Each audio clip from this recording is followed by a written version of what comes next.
What's going on YouTube? It's going to be Donnie coming to you from a solid Japan Pinku style podcast. As always, again, like I told you guys there before, this ain't no guest. This is just my guy who can, when he can fill in, he can fill in the comments. So I got my guy Lexis King right here, man. Lex, what's been going on, man?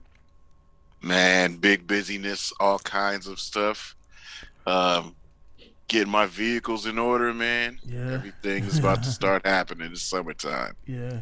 Yeah, I seen. Yeah, you posted up a little bit ago about the that four post, man. Like I said, is that a new like a new shop in town, or is it somebody you know for a little bit? Yeah. So Farouk, Farouk, that's Farouk.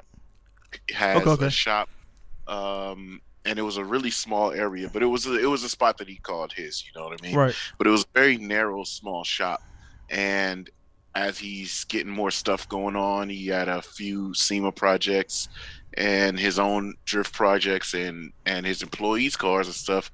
They needed a bigger spot, so they got a bigger spot up the hill next to Works, and it's a whole lot bigger. And they were literally just moving in, and Farouk was like, yo, anything you need, bro, like, you know, just let me know. If I could help you, I'll help you out. And I was like, well, I just smashed my transmission and I need to swap that because I am not into doing it on the ground no more. Right. He's like, oh yeah, come on up. So I was the first person to make a mess in his shop and make it smell like gear oil all through that shit. Yeah, I could tell it was you know, by the background and stuff like that, and the things that were in there, like it was a kind of a new setup and like kind of a minimalist setup, man. That's how I kind of run my shop, man, where I don't have nothing out that needs to be out, and that just like that. Yeah. I like that clean effect, like where you check out like the top fuel. It's just like all white in there, like it's all white. The floors are like shiny white, and it's like, you know, it's a bitch to keep clean, but at the same time, man, it's just so. Like, it's a mental thing, too, man, because if, like, say you're working on some tolerance specs and you just got a bunch of shit on the ground floor and it really, you know, for some people, they can work like that. I've seen some really nice, you know, performing cars been built in, like, you know, some really, you know, unorganized places, but for the most part, man, it don't work for everybody. You just bolts everywhere, 10 millimeters unaccounted for. Yeah. But yeah, it looked like a dope spot, man. Like I said, that four-post, man. Was that your first time working on the four-post? So yeah, on a four post, that's my first time really messing with it. I was telling the guys there, Franco, because you know JTP has the 2-post lifts, and I don't know why. Just even when I worked at this place, Will Works, you know, you put the car on the lift, you lift it up a little bit, and you shake it to make sure it stays. Yeah. And like, man, but when you're under there dealing with something like a transmission, and you are pressing something over your head that's that heavy, and then you're getting that fucker in there and you're wiggling and shaking it, man, if you're looking, the car you know moves, the car moves. Yeah, dude, it's unsettling to me. Yeah, so the four-post was cool because it's up there and I'm like, wow, that shit is stable and, you know, nothing's rocking. So I was like, oh, this is cool. And I've always got getting a 4-post in my RV parking. And that made me want to get some even better or even more, because it's like, shit, dude, how much easier is that to do anything? You know what I mean? If I'm just nutting my tie rods and knuckles and any nut and bolting that you want to do, checking anything. You know how many times we're at an event and we're like, that rear end's making some kind of noise. Fuck it, we'll just send it. But when you get home, you're like, damn, that rear end was making some noise. You don't want to jack it up just to check and see that everything's... the 4-post drive right on it, man. And drive right... Yeah, that would be my thing. Back the trailer right up to it. Take the car right off the trailer onto that. Lift it right up. Boom, bam, done. You know? They came down the price, like, say, the... I got two. I got a medium-sized one, and I have a large, like, wide one for the alignment rack, so it doesn't interfere with the alignment, the crucifix. So I got those, and they're just cool, like it is, man. It's just nice to be able to drive right on, quick check, and you don't have to get under there and screw the goddamn adapters up and make sure it ain't crushing that side screw. The couple downsides to it, and on my big one, I do have that. I noticed on the Freaks, you had the hydraulic joint, which is cool. So one of mine's have it, my other one doesn't. But what I did is I made like these jacks. So I put them on jacks, these little scissor jacks. So they're real quick. So I just hit them with the gun, and they wind up. So I have the car on air with all the wheels off. So I do for suspension though. I do the 2 posts. Of course, there's benefits in some things like you want to do because you just have the 2 posts or 4 posts. You got that of course you got the blocks.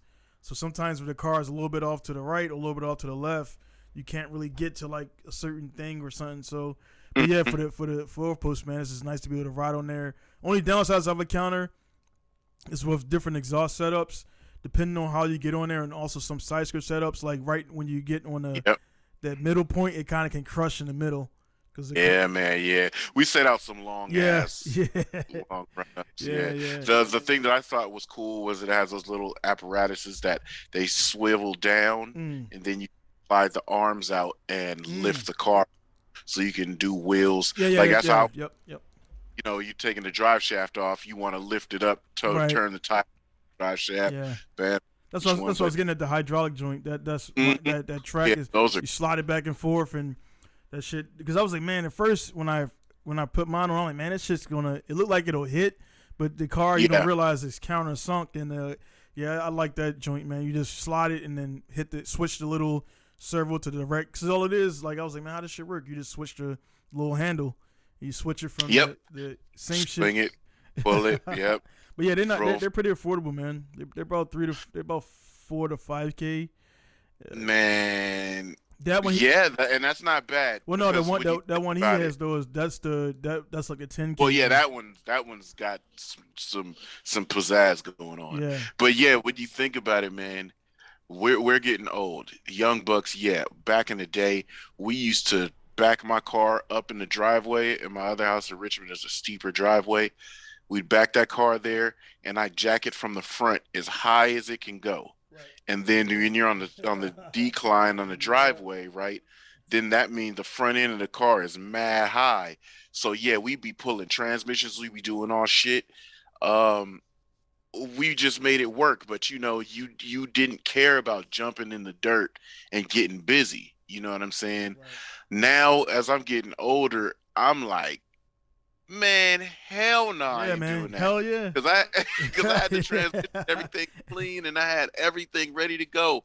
But I was looking at that transmission, and I was looking at that car, and it just went back in my brain every time that I come from an event, and I'd have to throw that transmission in that next day because Wednesday I had the driver. That weekend I had another event, and I was like, I ain't doing that. Not right now, yo. Yeah, that shit goes like same shit, man. It's like it'll be some shit like in the kind of you feel like, man, and you think it's your mind, like, I'm getting lazy, but fuck that. But like it'll be like, I gotta jack. Like the biggest thing is you got multiple cars like me, so it's like, I want to borrow the wheels from this car, so I got to get some other wheels to sit this on because I don't want to put it on. So you got. I'm about to do that this weekend. You gotta jack that shit up. Take the wheels off. You gotta take the other wheels off. I'm like, fuck, I got rid of a lot of my spare wheels because I just had shit laying around. So I just I gave them to like young drifters, or I just I was like, man, I don't want to have all the shit laying around. And you just think about the process. I'm like, funny. Nah. Yeah, it's the process. It's funny because I'm like, okay, the RX-8 been sitting on these tires for a minute. Let me pull those front wheels off of the RX-8 because since it's wide body, those wheels are so wide, they fit on the back of this car. So let me pull those wheels off just to burn those tires off, put some fresh tires on to put it back there. Got to grab these wheels tires over here to set that car on while I got the wheels that, and I'm just like, all right, I'm going to do all this shuffling and all this shit. But it's just funny because I get to thinking back like, damn, I'm still playing cars, I'm still doing shit. Like when I started to do the job, just from memory, I was like, all right, I'm a boom, boom, boom, boom here. Let me do this here, that, this, that. 25, 30-minute job, no big deal. And I was flying through it. But man, what I encountered was something that I clearly forgot that I did know. I did remember because as I was about to pull the transmission out, something said, yo, this ain't the same transmission. It's the same transmission, but the S4 transmission mounts with 2 bolt holes in the bottom of the trans mount, as you can see right there where the exhaust is. Yeah. The bottom of the trans mount, that brace, as you go over just a little bit, so that bolts right here on the S5 transmission with 2 bolts going in diagonally. The S4 bolts directly from the bottom. I looked at that and said, "Oh Yeah, that shit shit." sucks, man. I said, "Oh." Like Turbo 2 trans, but that S4 S5 don't go. So what I got to do when I took the transmission down, I had to pull the tail shaft portion off, swap all of that shit, and I was just like, okay, problem solved. But it made way more of a mess, and it Yeah. added like about 40 minutes to And you my you gotta time. reseal that shit. Yeah. Yeah, yeah. So I was just That like, shit okay, sucks, man. That shit sucks when you have like, that's the worst thing, man. When you have like some shit that'll be, especially in the, I got 4 cars right now. The same thing. I got the car parts inside of it.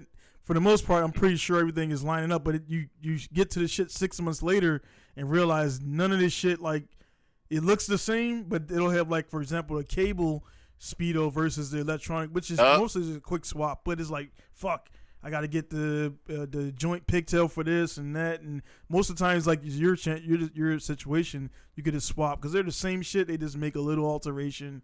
But that shit sucks, man. When you get there, and like, fuck, it ain't the same. It's the same, but it ain't. And it's such a small thing, right? Yeah. It's such a small thing to the job that's to be done. But that thing is, at that moment, that's the most annoying fucking thing that can be done. Because I'm doing the minimized job, right? I know to myself, and see, and people don't realize how much I do know this car, right? So because I don't work on it a lot because it's reliable. But I know this car down to a T. I have 7 bolts in the transmission, 4 up top, 3 at the bottom. It takes 10, but I only got 7. Yeah. Right. So, and I did that because I don't want to do the ones on the side. Yeah. I only top and the bottom, quick as hell. Right.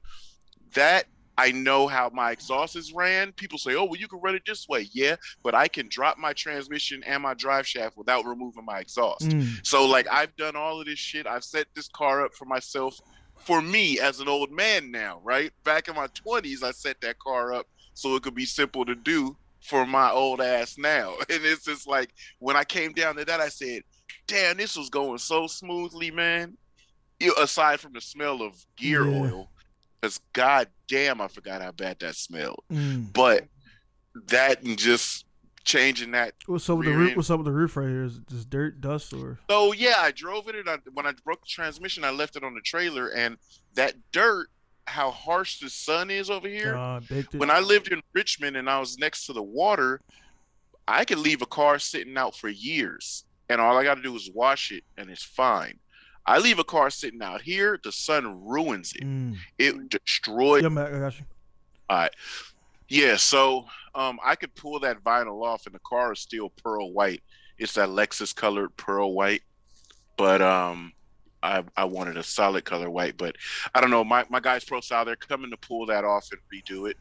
But I was like toying with the fact that I could just pull that off and have the car pearl white again. But I don't know.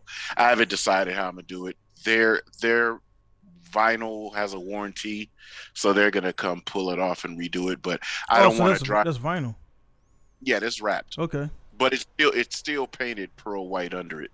But I just don't want to drive the car looking like it's an old patina joint. So it's done. I cleaned it up and it's ready to roll right now. Yeah. But not with that fucking weird shit. It is funny. I sprayed brake cleaner on it and started wiping it, and it started to come off, but it takes the shine off of the vinyl. How abrasive brake cleaner is. Yeah. So I was like, well, I did that, and I looked at it for a minute, and I was like, you can still kind of see the tannish orange hue. And I'm like, as white as the car is, like Jalen was saying, when the car is in the sunlight, it's like, damn, it's so bright white.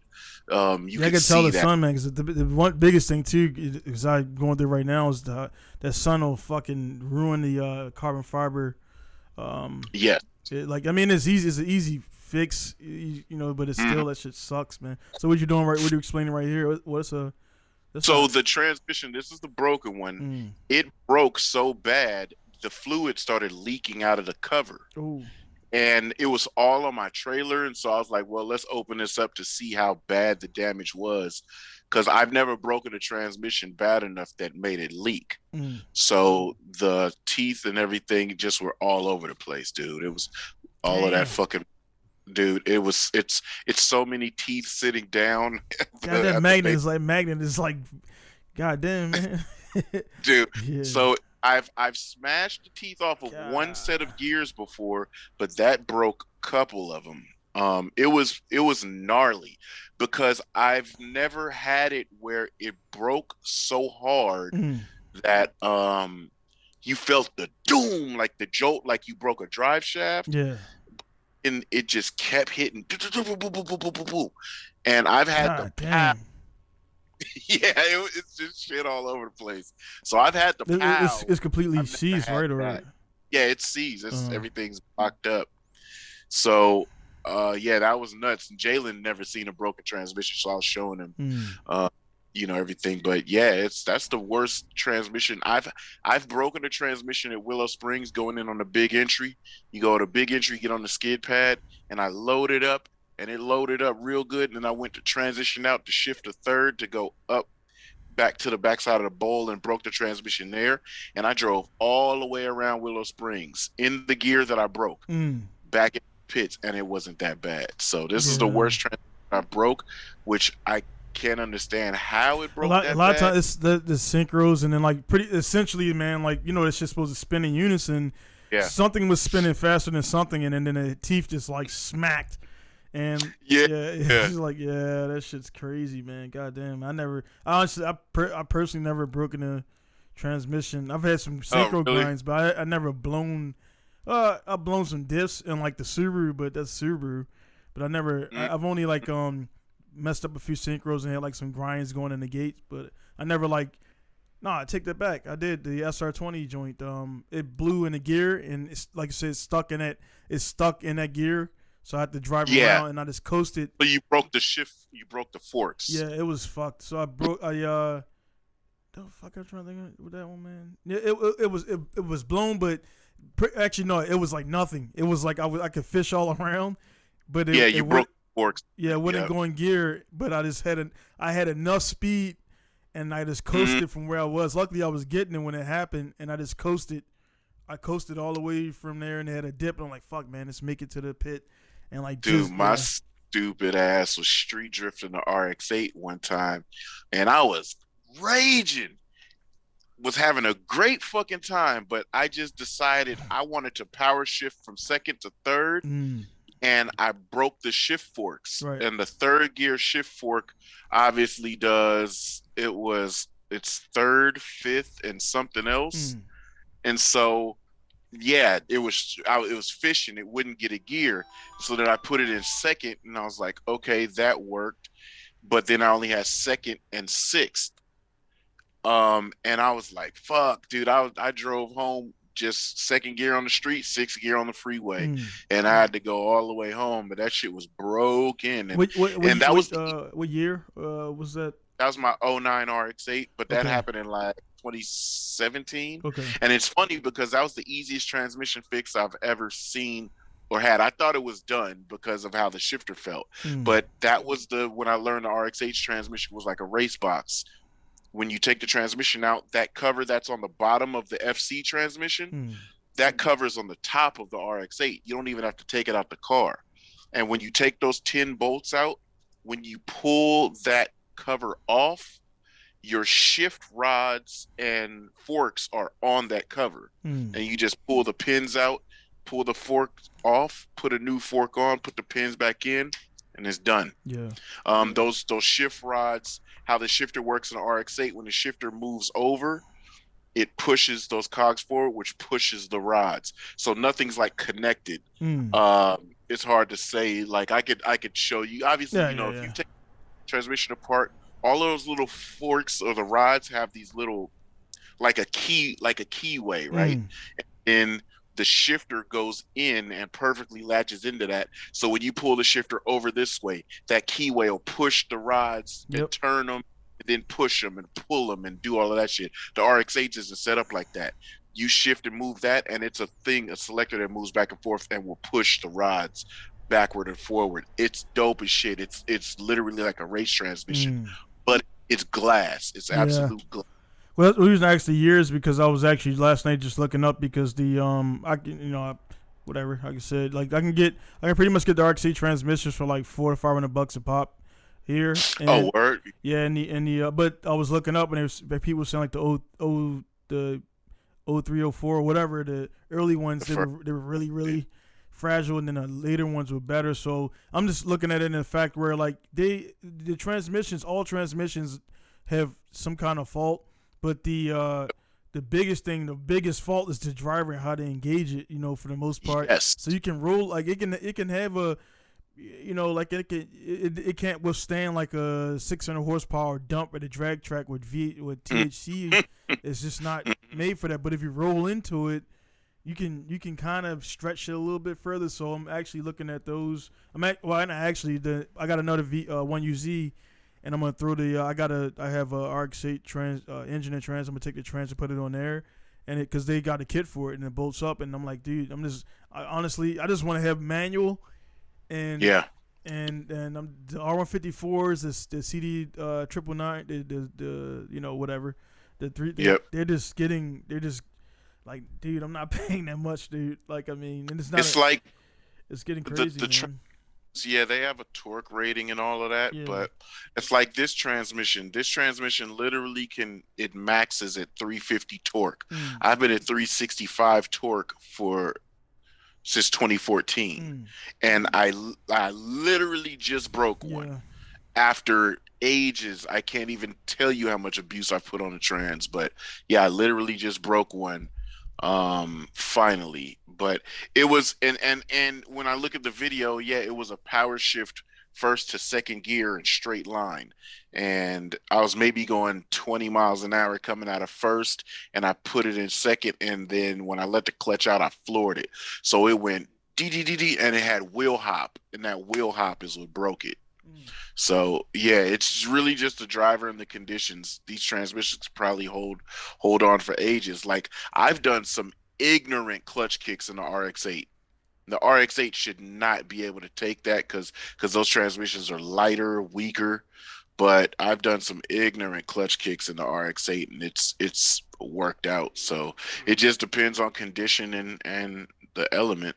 Yeah, I mean, I've been drifting it. Of course, the one I have, but it's the stock power, and the I haven't, like, it doesn't feel like there's some points where I remember I was high one time, and then it has like like when you put it in gear. It has kind of like a little scratch or whatever. So I've heard that, but it's like I mean, the power being low is like you kind of can beat the shit out of it and not worry about like self-destructing. And that's the biggest thing about a lot of people, like the power and all that good stuff like that. You just gotta know if you got 500 horsepower diff and everything, you gotta treat it a little bit different versus NASR 20 with no power. You can kind of just go. You can just jam that shit around and do what you want to do because it don't got the power and torque to break anything, man. But one thing also I seen, man, was the you had young Jalen out there with the let me see, you got the video right here, man, with that little fucker out there. Like, what session? How many sessions so far? How many times have you been to the track?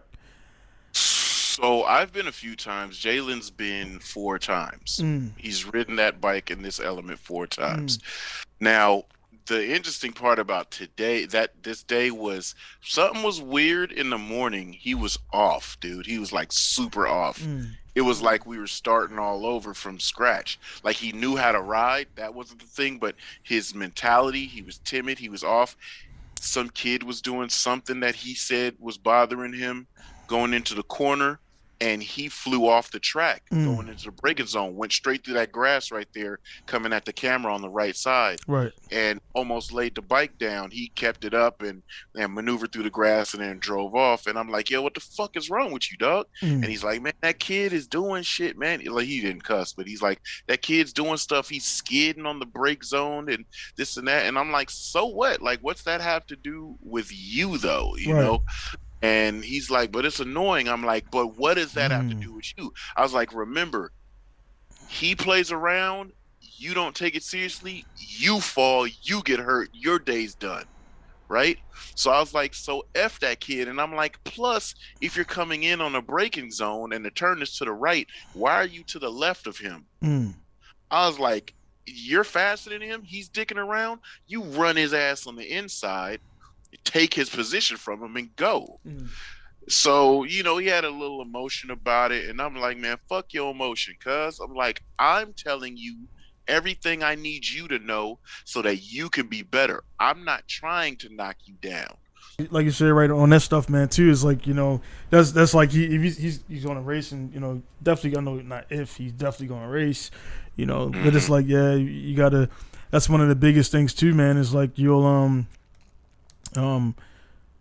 you'll even like I said the motocross shit, man. Watching that stuff and like you just can't ride. You got to ride your ride, man, and Yeah. race your race because you got it's all when you get everybody get on the same level, then it becomes tactic like IQ tactics. Like what is he gonna do? Is he gonna if I'm gonna go on the left right Exactly. here, he's gonna break. I'm gonna go under him and all that stuff. So now like right now he's getting the fundamentals down. And then like after that you'll start throwing. I know you're gonna you know slowly bring him And along as far as the tactics it and was yeah, so I we talked about the tactics as yeah. we're sitting there and I'm hollering at him because I'm like, bruh, you know, his mom's there. That's the first time that she saw him ride and everything. Mm, But I'm hollering at him. I'm like, man, forget all that. This me and you, because me and you do this is me and your interaction. right. Like, don't be embarrassed that your mom is seeing you, or maybe I'm bitching you out and other people can hear you, because cuz I don't want to have a bad day where I have to take you to the hospital because you did some dumb shit because somebody else's kid did some dumb shit, right? When he's riding on the track with a bunch of grown men, he's used to the grown man pace and he just wants to go fast. He's not held up. Well, now he's on the track with a kid that was 16 and some other kid, and they're riding like average kids. Right. And he's not riding like an average kid. He rides like a fucking man, right? So when these kids are trying to do wheelies on the front straight and they're holding, they didn't know that people were coming around the track hella quick, and now there's people right behind them, Mm. and they're doing a weird wheelie in the middle of the track, thinking they're doing a wheelie, but just popping it up, doing weird shit. Yeah. And now they got guys held up because they're doing the wheelie. They're trying to do the wheelie and the bike's veering.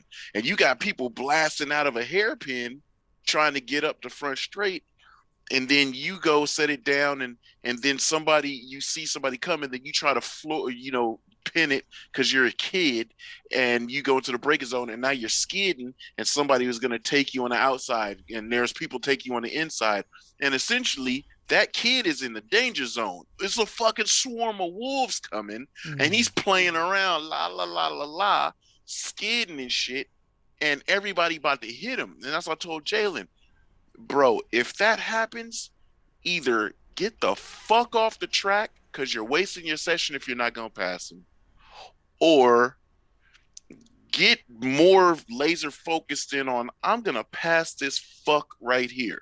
Mm. Right. And so I'm like, well, I'm going to let him cool down and let him do his thing. So I jump on the bike and I get out there because I let him ride all day. I hadn't rode it yet. So that's my first session. And I'm getting on his bike and I'm like, God damn, this thing is small. Ain't no cockpit space. And I'm getting, myself back used to it. And I set the pegs up a little bit higher for him. And I'm like, damn, these pegs are hella high. Like, this shit hurting my ankle. And I'm just like, not having fun. But I was like, well, whatever. Let me just mash it and show him. So I started taking people down. Boom, there's these old dudes on these Cowie 250s and shit. I'm running past them, run through them. These super aggressive supermoto dudes. I'm running, catching up to them, running around them. One of them was chasing me. I kept outrunning him. And so Jalen, I didn't notice, but he had jumped on the Zuma and he came up at the spot and he was watching me. And he was watching me. And so when I noticed he was watching me, I said, okay, let me strike a little harder in places. So since I know he's watching and I know how I've trained him to watch me ride, let me strike hard in these places where I want him to strike hard at. Mm. And so I was doing that stuff, making passes, doing shit, boom, boom. So after about 10, 12 laps of that, I pull it in. So I'm like, yeah, it's all you, bro. Like, I'm not comfortable today and whatever. But man, when he went back out there, bro, that was the shit that he was doing. If he came up on slow people, he'd run up on them and he get right in on them. And then when they're turning, if they went shallow, boom, took it. He's wide outside. And all these dudes on these supermotos with their tire warmers and fucking race slicks and shit, They're running up chasing him, but he's executing passes so fast, and that's the hair decision shit that like I had to learn to get up on the racetrack because I was too pussy, without a better term.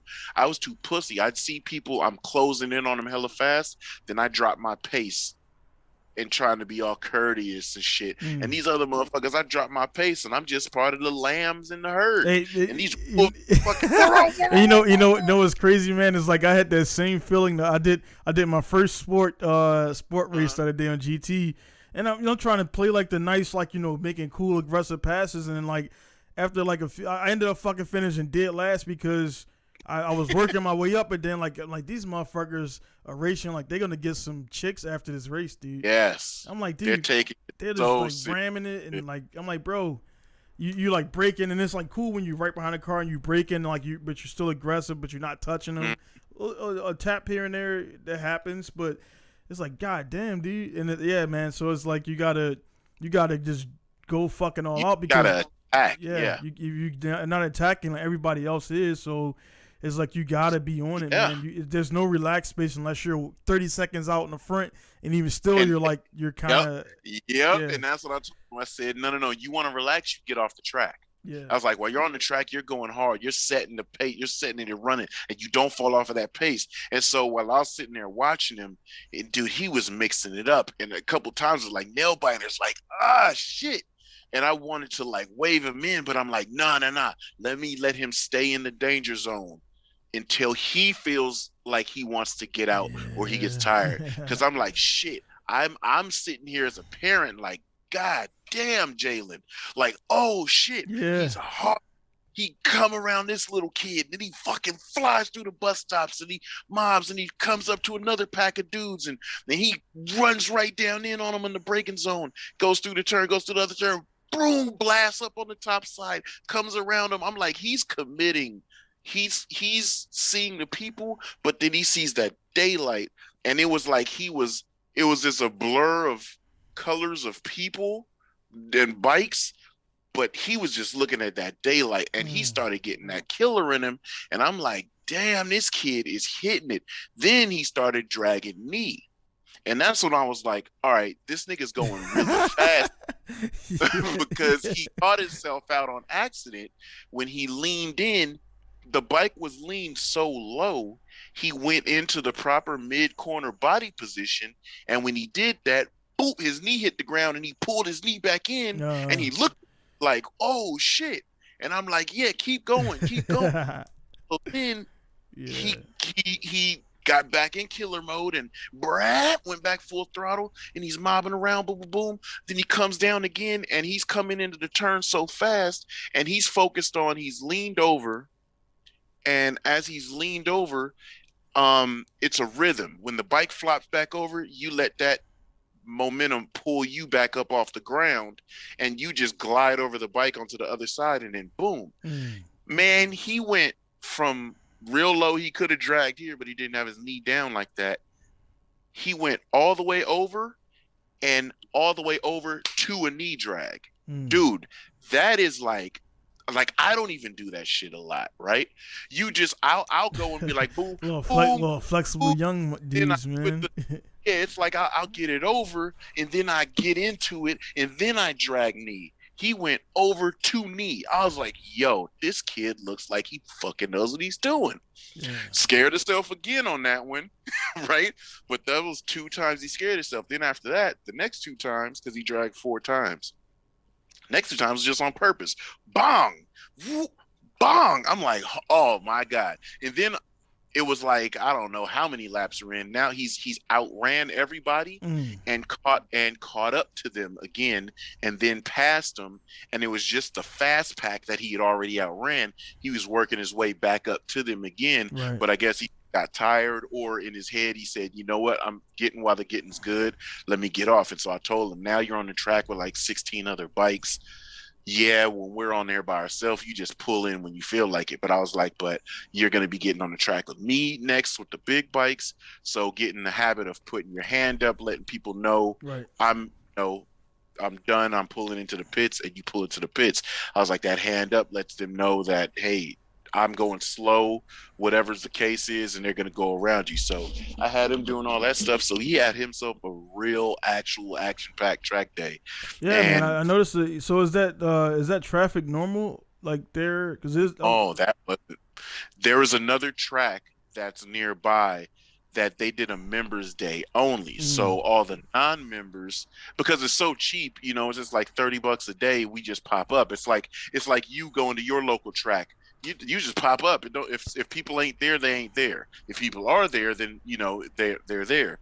And that's how it was. But since the other track did members only, then all of those dudes came from that track over to the track that we normally go to, when it's typically only 5 of us there at max. If I bring people, typically it's just 1 or 2 motos and then some go-karts, and the go-karts do literally go out there maybe 2-3 times unless they're really tested out a new setup. So we typically have a track to ourselves, but right. Dude, Jalen took advantage of the actual time on track with others. He learned to flow through them. So as I was watching that just had me excited, because I just got this bike completed and done. And I'm like, damn, he's going to be able to come with me on the track. And I'm going to tell him, all right, Jalen, we're coming up on some bikes. I'm going to take them. I'm going to line them up and see where we can pass them inside or outside.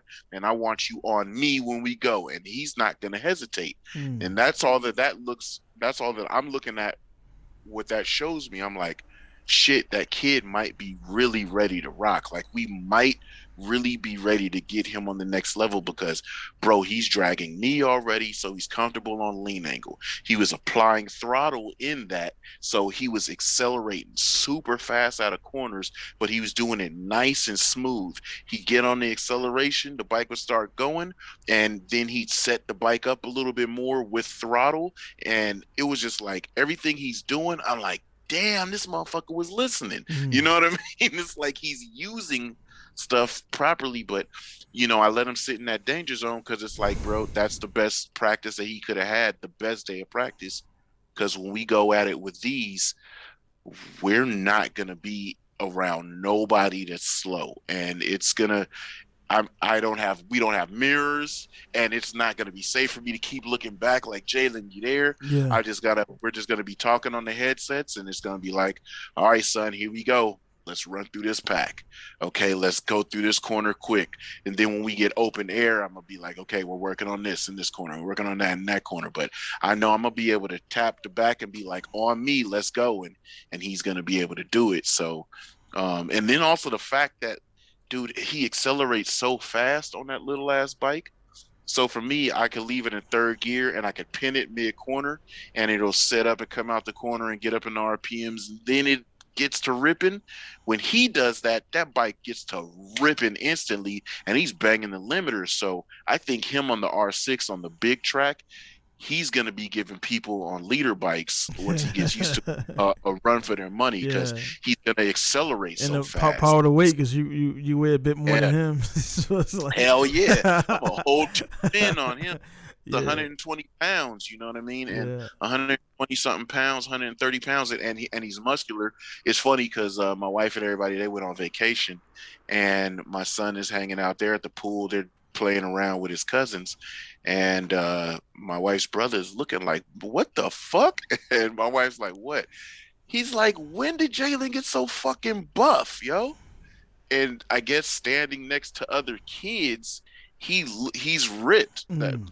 I always make Jalen, it ain't no 5-10 push-ups. If I say drop down and give me some, it's 20 or better. You know what I mean? So he's got back, arms, and chest and shit. And he's standing there next to his cousins, and they look like bony ass little kids. And he looks like a fucking athlete. So the kid got muscle, and he can muscle the bikes. Right. If he starts muscling it, bro, I'm gonna be having a tough time. I'm gonna have to use the power. I'm gonna be like, well, fucking, you ain't getting away from me. Yeah, you gotta get some roulette tickets on his ass. Get that engine up. It's like, yeah, man. But yeah, man, that's dope, man. And like I say, like you post your video up, and it's funny. You post your video the same day I just got back from the track with them.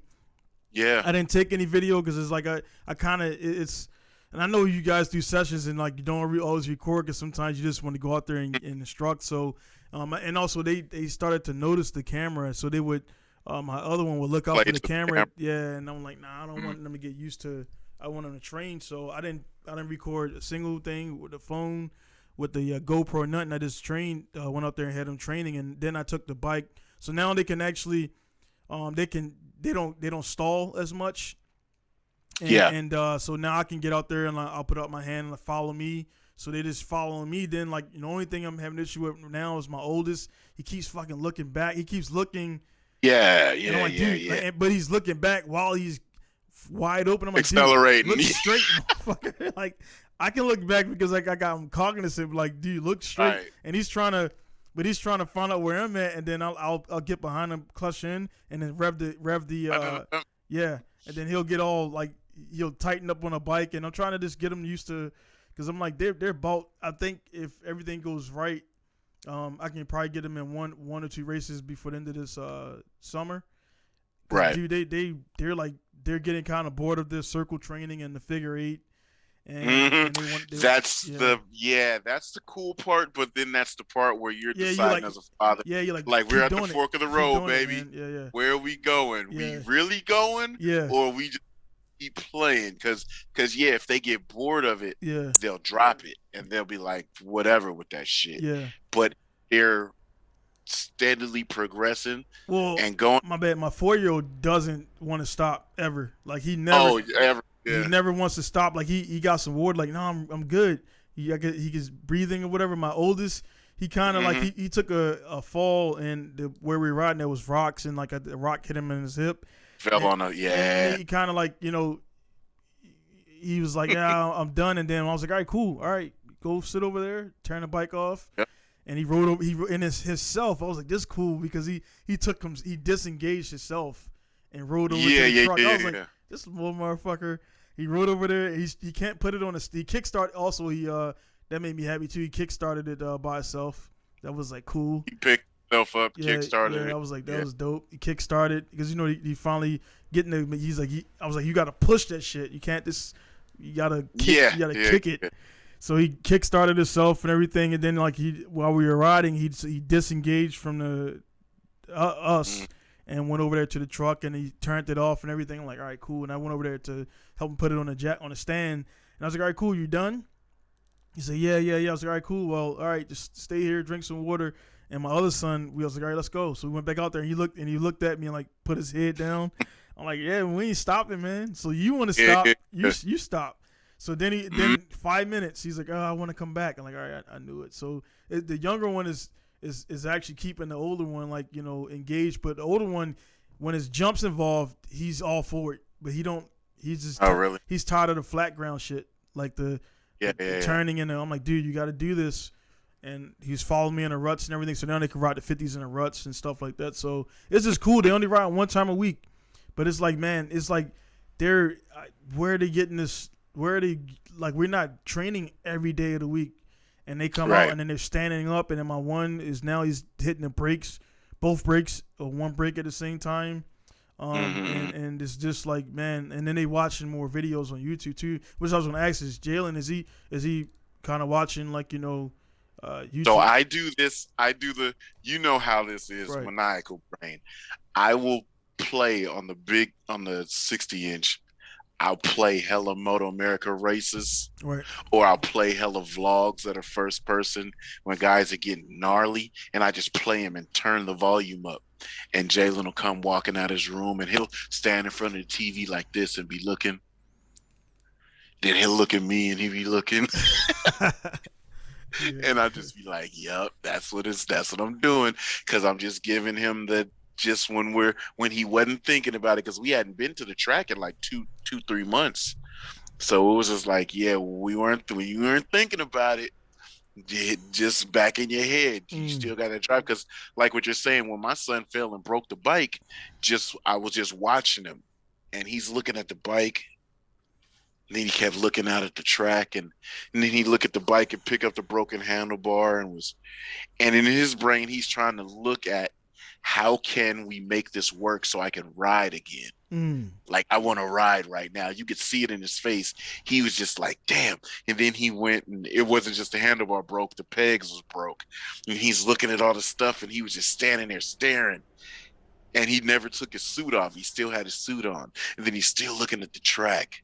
He's looking at the bike. He's looking at the track. Yeah. And I said, hey, you still want to ride, huh? He's like, yeah. I said, but you fucked up and fucked up the bike. I said, you don't fall and end your day, bro. I was like, I say, you see how you feel? He's like, yeah. I said, you ended your day off of something goofy. Right. I said, be precise, man. You be really exact when you're on this bike. Don't play no games. Like, get all of your fun and all of your lessons in, but you do it within margin of safety. Like, even if you got some more to give, don't give it all. Just stay at a nice pace that you learn shit. So, watching him, like when he went off the track, when the kid skid and crossed up in front of him, the bail was brilliant. It was no thought, I'm not going to grab a handful of brake and slam. It was, oh shit, abort. Right. You know what I mean? The kid skid and crossed the bike up in front of him, and he's closing in on him. And instead of him do like he did and grab the brake and low side, he let off the brake and just aborted. And even though the grass is dangerous, you're coming to the grass and, the bike's sliding and getting squirrely. But I said that was the best abort, though, because even if you fall in the grass, we're still fine. We're going to pick the bike up, clean it out, readjust stuff, and keep it rocking. But he kept it up and whatever, and it was good. But it was just like, yo, don't even be there. Fucking turns going to the right, and this dumbass is over here. Fucking get his ass and close him out. And once as kids don't want to ruffle feathers. You know what I mean? And when I told him, no, you don't bullshit that. This is your safety. You fucking take him and you go around him. Once he got that call, he was like, "I word." Then it was like, then I'm sitting over there, damn, Jalen, calm down, motherfucker. You get motherfuckers everywhere. Too, like, it's good for him because the kid, it's double lessons because one lesson for him to show him how to overtake and do what you got to do. Other kids like, hey man, I gotta stop fucking around because this dude's making me look stupid. So it's like, I don't know what his dad's pulling his helmet off and they all saw he was a kid. That was the other thing, because when I'm riding the bike, obviously I'm bigger and shit. Right. But when he was on the bike, the way he's riding, you would think he was one of these adults. And so the father of the kid that was dicking around walked over and he was like, oh man, we want to check out the bike. But I know what that meant. That was like, what the fuck's going on over here? Yeah. You know what I'm saying? Like, what's happening over here? So they're looking and they're seeing it's a little stock R3. And yeah, it's just a little 15-year-old right here. His son was 16. His other kid was like, I think it was 9 or something. And yeah, you got Jalen on that. But everybody, the supermotos and everything, they're fast, but the R3 is fast enough to beat them. Because it's a street bike. Those bikes can probably do 70, 80 miles an hour, but they accelerate so quick and they got so much grip. Jalen's bike can go 110, but because he's so small, he can just get that throttle and go. So yeah, when dude came over there on some, we just came to check out your bike shit, I was like, I know what the vibe is. Like, yeah, so yeah, it was cool. Yeah, that other kid probably he started trying to straighten his act up and go faster. Yeah, because overall it's an open session, so like, and everybody's on different regiments. And that's what I was telling Jalen. We were driving in, I said, many people, different riding talent, different bike setups, different agendas. Different agendas. I was like, you're gonna have to deal with a lot. And that was when we were rolling through the gate. When I looked in the paddock and seen the paddock was full, I said, yo, you're going to be dealing with a lot today. I was like, I need you to be on it. So, yeah, it was cool, dude. Once I gave him the green light, he just knew, okay, fine. And then I said, I like, you see how frustrating it is when kids are doing kid shit in front of you and you're really trying to do something proper? And he's like, yeah. I said, you never be that kid. So I said, so even though you don't ride like that, I said, if you're not out there on it, mashing, I said, imagine when we come around you with these R1s and shit on the big track. and you're fucking around, it's gonna be like frustrating to people behind you because you're like if you're all over the track or whatever, it's like you gotta be able to identify the lines, stick to the lines, dedicate to the lines, commit to the lines. And those are just the fast lines. And then you don't change. You don't worry about looking over your shoulder.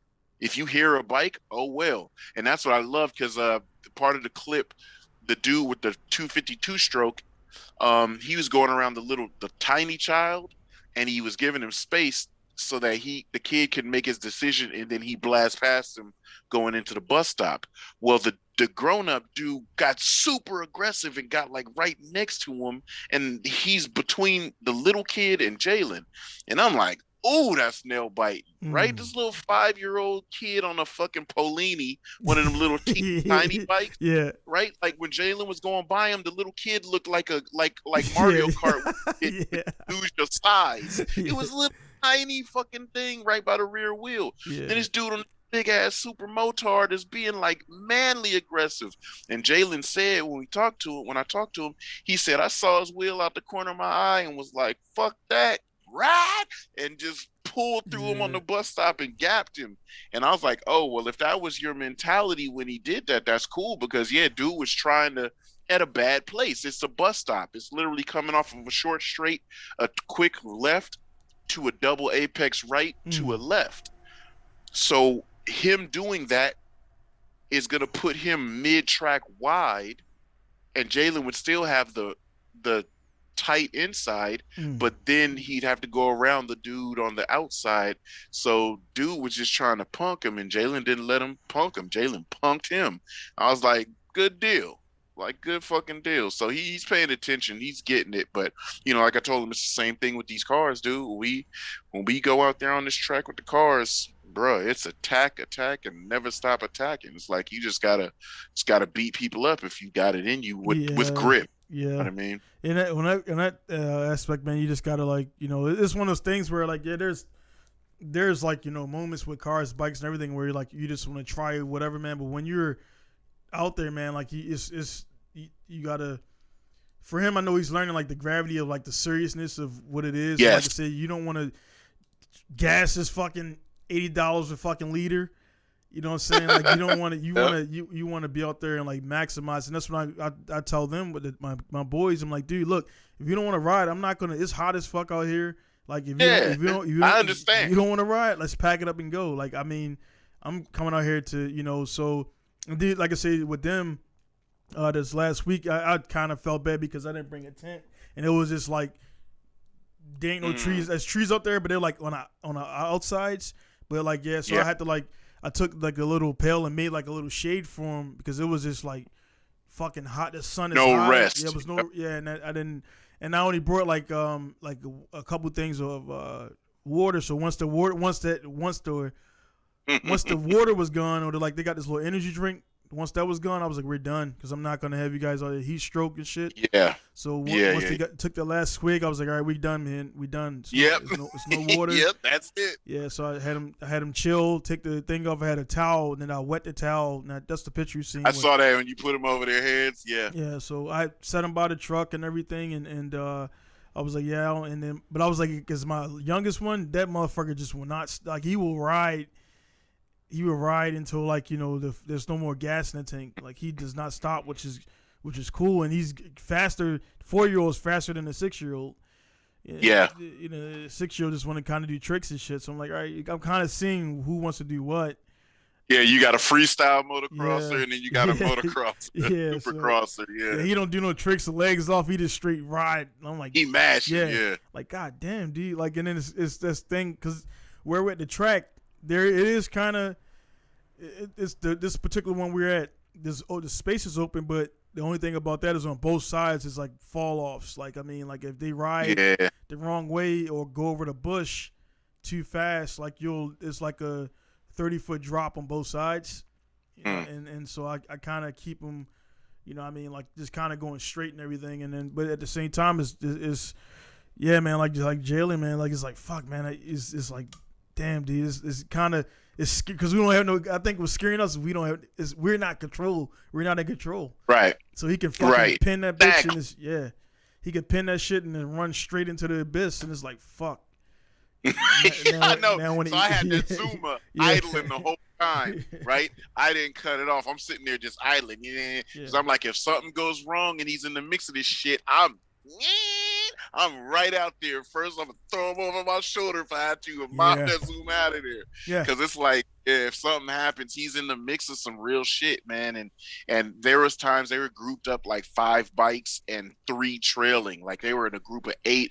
It was like gnarly at a few times. That's why I yeah. was like nail biting when they were going around those little kids. Mm. Because I'm like, they are freight training past this little dude. And I kept looking like, where's his parent at, dude? Like you should be out there following them, like Yeah, trailing them, it's like they kind of sit that motherfucker out there like survive. That's all. That's like yeah, that's what it's it like, looked it's like, like man. that's your only like. Damn, what do I do? Like survive. Yeah, Like that live, motherfucker is live. like evil Knievel and shit. It's like yeah, Man. yeah, man. But But that's it's funny, like so when you were talking about how aggressive people are on sport, like I had a night racing on sport mode, and it was terrible, dude. One guy jumps right in front of me, slams on the brakes. I hit him. One thing I like that they did with Gran Turismo is when you do something, they don't show your rating or which rating goes down, mm, but your rating does go down. So, but then at the end of the race, you see your shit dropped. Or when you line up with the next group of racers, you may have lined up with A and S racers the last race, but then the next race it's B and C, and you're like, uh-oh, my shit's dropping, or I'm close to being in that realm. And then somebody do something else. I was trading paint with this guy because people don't like when you sit really close to them and mm, don't hit them. When yeah, you don't hit them, oh, they hate it. Now they start blasting yeah, you and doing all. Well, that fucks up your rating too. So I had a really bad night, dude. I dropped from B to C, and my S rating of my skill rating dropped to an A or some shit. But that's a lot of a drop. It was a plunge. So I'm like, fuck. Okay, so I got to get my rating up because I don't want to drive with these dirty mofos, right? I want to really be in the grip of good racers. So yeah, I'm attacking. I'm really aggressive. I'm like, I'm not bullshitting with these people. I'm jumping in right beside them, taking the pass. You get a wheel out in front, you own the line. And dude, I was attacking and doing shit. I was just going so hard. And I jumped back from C to an A. And then I jumped back up from the B skill rating back to an S. So now I'm at a pretty high rating. And yeah, dude, it's just like you learn to attack, you learn to sit behind people. And if you're looking at the lap time and it's like, oh, he gets out on me half a second here, but I close that up. And every time we pass by the line, it's like 0.2 hundredths of a second. I'm right on his ass. mm, Let me get in and close in a little bit closer and stay right there and be like, well, he was strong in this portion for the last 3 laps. I'm stronger over here and I'm not bad right here. Then that's when you got to learn to attack. So you learn these points of attack and how you're going to use your aggression versus their talent and shit. And dude, I've been learning so much shit just grinding on Gran Turismo. I was going crazy for a minute because it would get so frustrating, but it was because I was trying to be too accommodating on my yeah, passes. Fuck them in those passes. You gave me space. yeah, I want to be space so fast. You don't know how the hell I got in there so quickly. So yeah, I've been doing that kind of shit because keep it real, when I'm out on the track with the RX-8 and I'm making passes, I'm taking passes like that because it's safer to pass that way, to be honest. If you can come up on somebody and like bloom, get right into space before they know it, because physics is a thing that's only so hard they can turn in. You know what I mean? And if you get in a spot before they've even got turn in, and right when they go to look to turn in, you're there, and they're like, oh shit. And mm, you've taken the line from them. They have to surrender. You know what I mean? So I've been learning shit like that. And it's just like, yeah, dude, it's great to drive Gran Turismo the way that it is now. Um, because it's so much more competitive. It's just the physics are so close to realistic, or I should say, so close to Assetto Corsa that yeah, the cars react a certain way. Sport had so much front end bite. The people that did ram or cheat you out of your line, they could steal your line from you at any speed. They could just turn down on you. But now you can't. You turn that wheel down, the car is going to skid and understeer and then come over, and you can't beat physics. You know what I mean? Yeah, it's definitely that, and also like a lot of times, some of the guys man, I did a little trick because I was like dead last. I was like, let me try something. So the guy, I actually slowed down. I was last, and I slowed down. I forgot what track I was on. I was on Nürburgring, the Nürburgring, like the. I did the daily race the other day. It was a Nürburgring one or whatever, and so the dude like was the person in front was coming like around. I was like, fuck, let me see if he just is that much faster where he just like blasts by me. So it's that one section where you go up that hill and the thing says go down a third, but you can still go wide open fourth gear up that hill, and then you come. You come from the hairpin right. Yeah. Up left. To yep. In the braking zone to the left. Yeah. So I go up there wide open. So I was like, all right, I let him get close, and then I just fucking all out. And I'm like, dude, he's in first, but he can't catch me, and I'm pulling away. And I'm like, it's just that he happened to get out in first, and then there's all these cars in between. So it's just, if you get out in front, like, and you don't fuck up, you're gonna stay out in front. So it's just, in the qualifying time, kind of. I mean, I came in there right before, so I did a lap, and of course I was like I was at least 13 to 15 seconds off of the leader, which is that's a long time. Right. And so of course, but some of those guys are just qualifying artists. Yeah. They qualify good. Yeah, and then you could tell, and I was like, if he qualified that fast, he should blow by me, but he wasn't fast. Like he wasn't. He just probably was a smooth driver, didn't make mistakes, didn't go to the track breaking points. You know, he stayed within the track limits because, you know, you don't want to get that penalty for that. Like, one thing I screw up on, and I don't know what it is, man, because I've the pit penalty, man. What's that about? I got a 6-second pit penalty. Cross the line. So the pit lines, as you come out, is solid. Okay. And it will stay solid. So you're actually driving it? Yes. Okay. So say like so say coming out of that at Nürburgring GP. Yeah. Notice when you come out of there and you're going downhill, there's a line on your left. That line is solid until about 50 feet before the hairpin. Then it goes dotted. That is the space that they can cross over. Yes. You're taking that apex, right. And that come out of that line. If you cross over that solid line, you get a pit penalty because you're like coming out, getting into the racing line when there's possible people flying by. So you have to stay inside that line in a safe place where everybody's braking and then coming around through it. So yeah, pit penalty is a rough one. The toughest one to deal with is Spa 24-hour because you come out of that pit and you're driving up the long ass hill all along that wall, then all down this. It's like a 200-300 foot length run that you're uphill, down turns, and then you gotta come right out into the line as everybody came up Eau Rouge. Yeah.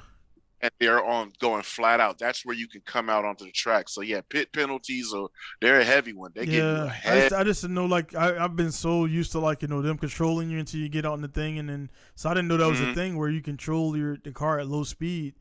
And then I was like, man, that's wild. So I got 6-second penalty at that Nürburgring because I crossed over and then I did something else. Yeah, if you cross over it, like you're on the racing line and then you're like, fucking, I'm pitting, and you cross over it, you didn't get into the racing, you didn't get off the line and into the pit lane. Right. If you just came across it, you're going to get a penalty there. Right. And if you exit and come across it, you're going to get a penalty there. That's crazy, man. I gotta practice that shit, man. But it's the weird, man, like with the one thing I was like, man, what the fuck, man? I got into the pit thing and like, I don't know if it's a glitch, but I entered, and the team is just waiting for me. I'm like, what the fuck? Like 35 seconds. Yeah. I'm like, dude, the dudes. And then I got back on the track, and I'm like, that's why I lost, because I was like right there. I was like in 13 for 12, and then I got off and everything. And it's cool because they're like, you know, you fill up, and then you got the pit. You got to know. All right, I'm on lap number 6. There's 4 laps left. And then the thing where when you're filling up, it says, you know, 1 lap, 2 lap, 3 lap, and then punch out. Yep. Yeah. Because the uneducated guy will just let that shit fill all the way up, and you only need 3 laps, 4 laps. Yep.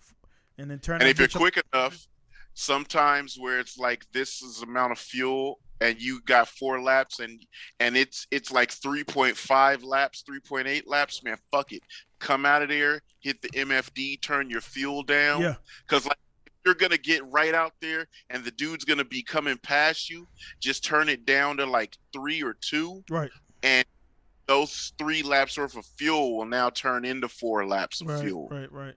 And you just have to stick with him and be in his draft and late break him enough to challenge him to slow him down. Because if you could slow him down, it's dude. I learned so much racing with this shit, and it's like, damn, that's cool. It is more factors, man. Than like the MFD, man. You turn it down, and then like you conserve it. Then like right when you get that last, then you turn that bitch to 1. Motherfucker up. Yeah, it's like turn it to 1, and then like you go. So it's pretty cool because like it adds more elements because again, people don't realize F1 guys are doing a lot of like all the when that steering wheel and they got all those damn things on it, like they're really turning shit up and down. And I was telling my boy that we were talking at work, and I said, "Yo," because we were referring to the MotoGP shoulder cams. They have a shoulder camera now, right?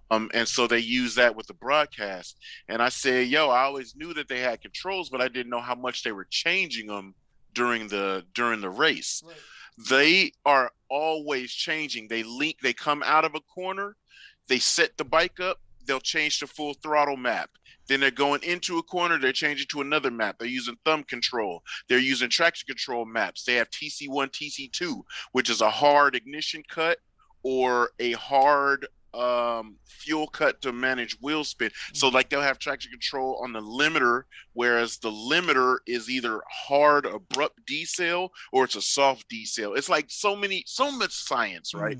And then the F1 dudes are the same way. It's like out of the corner, DRS, change this fuel map, boom, off, traction control down on this, coming into this corner, hit this, and it's like there's so much shit. And I say, yo, they do a lot of controls. And then he wasn't peeping, so I was just showing him videos, and he's like, damn, I never realized that.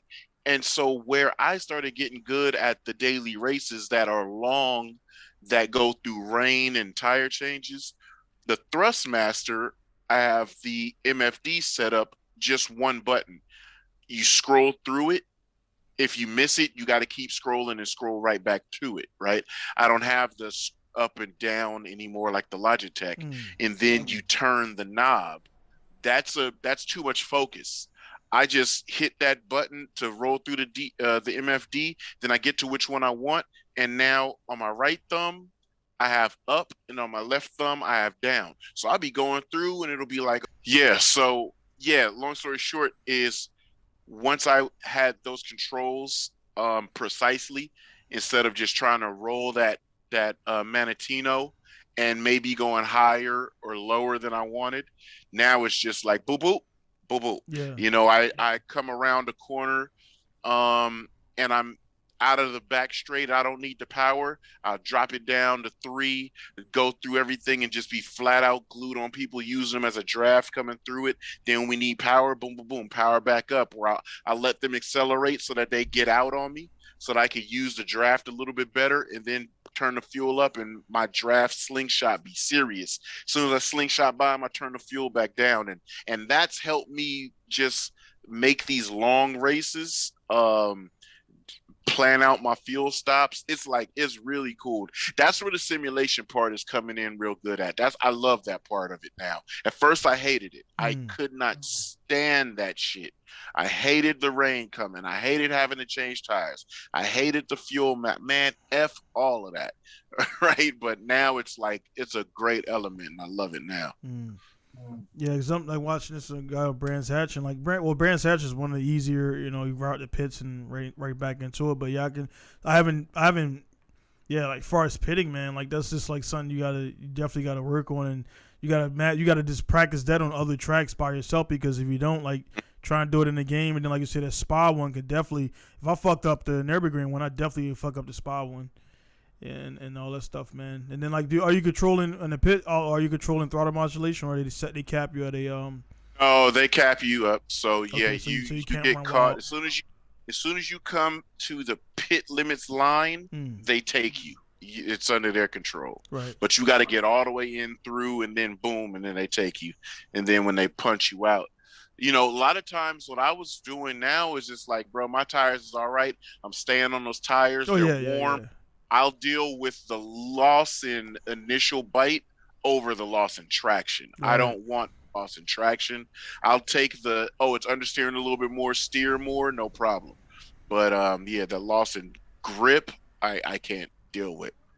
Yeah, man, it's just crazy, man. Like I said, and then all right. So what's the deal with the I guess I'll pull up right now while we talking about it, man. Cause I haven't played it, so I guess what is it right now? Everybody's talking about the Forza joint and the FIA or whatever. The Forza. No, it's Assetto Corsa took FIA certification. Assetto Corsa. Assetto Corsa, but it makes sense, right? So FIA is the real deal. Gran Turismo was the first one to come to the gaming scene with the FIA certs, but Gran Turismo wasn't fully running a simulation on that situation. The reason I say that is because like iRacing or all these other things, they'll make you do a 30-minute practice session, a 10-15-minute qualifying session, and then you're doing a full-length race, 25 to 40 laps, right? Gran Turismo is not going to do that. You're going to do a 10-lapper, maybe a 20-lapper. You're going to qualify, but the qualifying goes how qualifying goes, right? You're going to do your qualifying on your own at a 10-minute countdown. You're not going to do no practices. You're just going to get right to it. So the FIA went over to Assetto Corsa because everybody on Assetto Corsa is simulating the real races, the real lengths of the races, the real weekend. Like you go into it and it's a weekend thing. Yeah, you're dedicating your whole weekend to it. Friday night practice, Saturday morning practice, Saturday afternoon qualifying. You know what I'm saying? Saturday evening qualifying 2, and then you're doing race Sunday morning, race Sunday afternoon. So it just makes sense for the actual simulation. That's the only knock that those real hardcore sim race dudes have, where they say, no, it's a simcade. You could say, no, it handles, like that's why I'd be making those comparison videos. Be like, it handles right on par. The lap times are very close, and even referencing real life, the chassis movement, the tire wear, the aero property, it's all super real. No, it's still a simcade because you're not doing the full length races. That's what they're saying. It all comes down to the fact that the full length race is what makes it the real simulation. I'm like, well, I'm not fit to sit here and race for 6 hours. I'm gonna play. I got other shit to do. Yeah, work on my real fucking cars. You fucking dorks are sitting in there in your boxer shorts with no shirt on in front of the AC for the fucking day. Yeah. You know, and that ain't me. So FIA went over to them. So they got FIA from us. But it is Assetto Corsa is really good, man. Like this, the formation lap, where you're really driving at that speed, do not run into nobody, hold your speed. Once you come around this corner, everybody's gonna get reduced to the fucking. That's on Nürburgring. Yeah, that's GP. Yep. Then you gotta hold your pit limiter, 30 miles an hour, going up to it until it gets green light. When it goes green light, boom, let off and go. So it gets kind of nuts, man. But there's dudes that are really in it like that. I don't have that time frame available, and bruh, I will go do it in real life on my own at track days. So I just need the muscle memory, and I need the realistic like look and physic, and I'm good to go. You know. So one they kind of do you run with like the braking lines and stuff on? No, sir. Yeah, everything off. I take everything off of the screen. Yeah, I have nothing on there. I try not to like be judgmental, but I'm like, dude, nah, man. Like, you got to know where to brake and steering, and you shouldn't need markers and shit to let you know where you should be. Yeah, no markers, no waypoints, cones. Because that's what I'm saying. Like, so this one, my argument. So people, if they're gonna be real, then that needs to go away because you only have the markers is like right here where it says like we'll say 180. Yeah, brake markers. Brake that's mark. it. That's like real. That's real. So I mean, Yep. the brake markers on the track, or you should be able to utilize like real racers. Utilizing objects on the track. I know the marker right here. That's what the practice right sessions. there. Yep. You notice things like this. Like me personally, I'll notice that in an area where there's a cement pad change of concrete, I'll be like, that's my braking zone. Like right here, you're gonna come around this corner and go to the right. Flat As out. you look up at the line, you're gonna see a pavement change right there. Yeah. Right there. And that's where I know, even if people have knocked down the brake markers and they don't exist, that little chicane is a lot narrow. Like that is a bitch. You can go through there like 75 miles an hour though, but you just got to commit to that turn. I'm just looking at the track. The track looks maybe the scale is a little bit better. It's similar. Okay. You don't have the field of vision. It's not. There's. I tested it all. I changed all of the field of visions to match, so if the scale is the same, it's just the field of vision gives you a different view. It's either going to be really distorted because you got a really wide field of vision, but it's just up to how people like to drive. You'll notice some people's cars, as the car comes by, it'll be stretched and then it'll get small as it passes through. Yeah, their field of vision be super wide, but on Gran Turismo and Assetto Corsa, which you can change all of those, you can have a proper field of vision and it'll look exactly the same.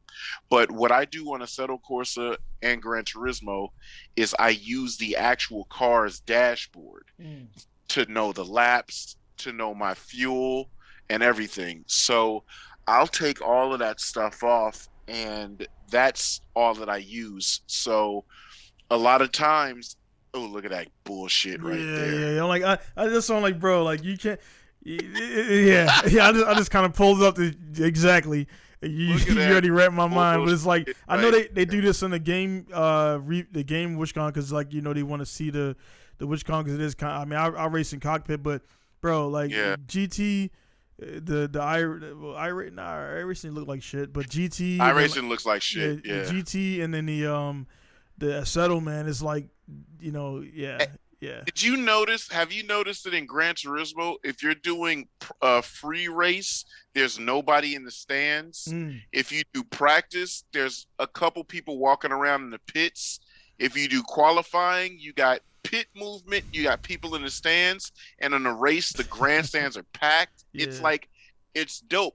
I even noticed that at certain tracks, if you're coming down on the last lap and you're within podium position, third through first, your team crew comes to the gate and they're cheering you on at the gate. Now, those are the things that I've been trying to get people to give me a difference between on PS4 or PS5. It can't be it might be a thing. Like Nürburgring, when you come around corners in Nürburgring during a race, you could hear people partying on the infield. You can hear doom, doom, doom, doom. You hear music bumping and people cheering and all kind of shit. I'm like, what the fuck? That's hella tight. But Forza at all times is just crowds and all kind of bullshit. And it's like, who cares if it don't drive dynamic, good? They seem like they're like the aesthetics right here. You got the fireworks and then they see the sun kind of like that's like they're just following suit with like WishCon and like not doing a really good job of it because as far as the aesthetics and the stuff in the background, the stuff that they're comparing that it's better is weird to me. I'm like, dude, weird. This is straight for. We got better looking cones. Yeah. It's like, what about the car and the racing, the sounds and stuff like that? So it just goes to a different person, a different driver there, and different different stuff, man. But yeah, I just don't nah. It's nuts. Nah. I mean, I'm not. This respect to people have fun, but I don't give a fuck about fun. I want it to be real. When I'm really out on the track, if I'm not having fun, it's not fun. But if it's real, it's real. You can't debate realism, right? Simulation, okay, we've learned where the debate right here, they look like the modeling is really, really good, in a car, the static modeling and yeah, but welcome to GT5. Yeah. Yeah. Look at this. This guy just went into the wall mad hard. and they got nerve to talk about Gran Turismo damage modeling. Blood should have been in the wall, part of the wall, and he got some scratches. Oh, I pre-programmed too. You know what I mean? Whatever. It's yeah. So I guess this is this is like a modeling. What's this video is? Yeah, just gameplay demo and stuff like that. But nah, I mean it's just weird, man. Where the guys are trying to compare different things, stuff like that. Let me see what we got right there. It's gonna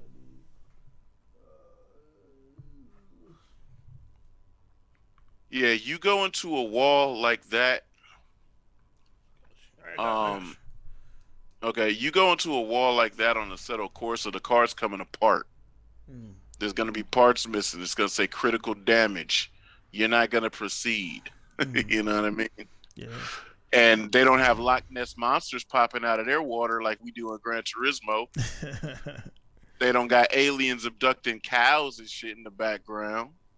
You know what I'm saying? You don't have bears actually hunting people that's standing off to the side. Have you seen that in Trial?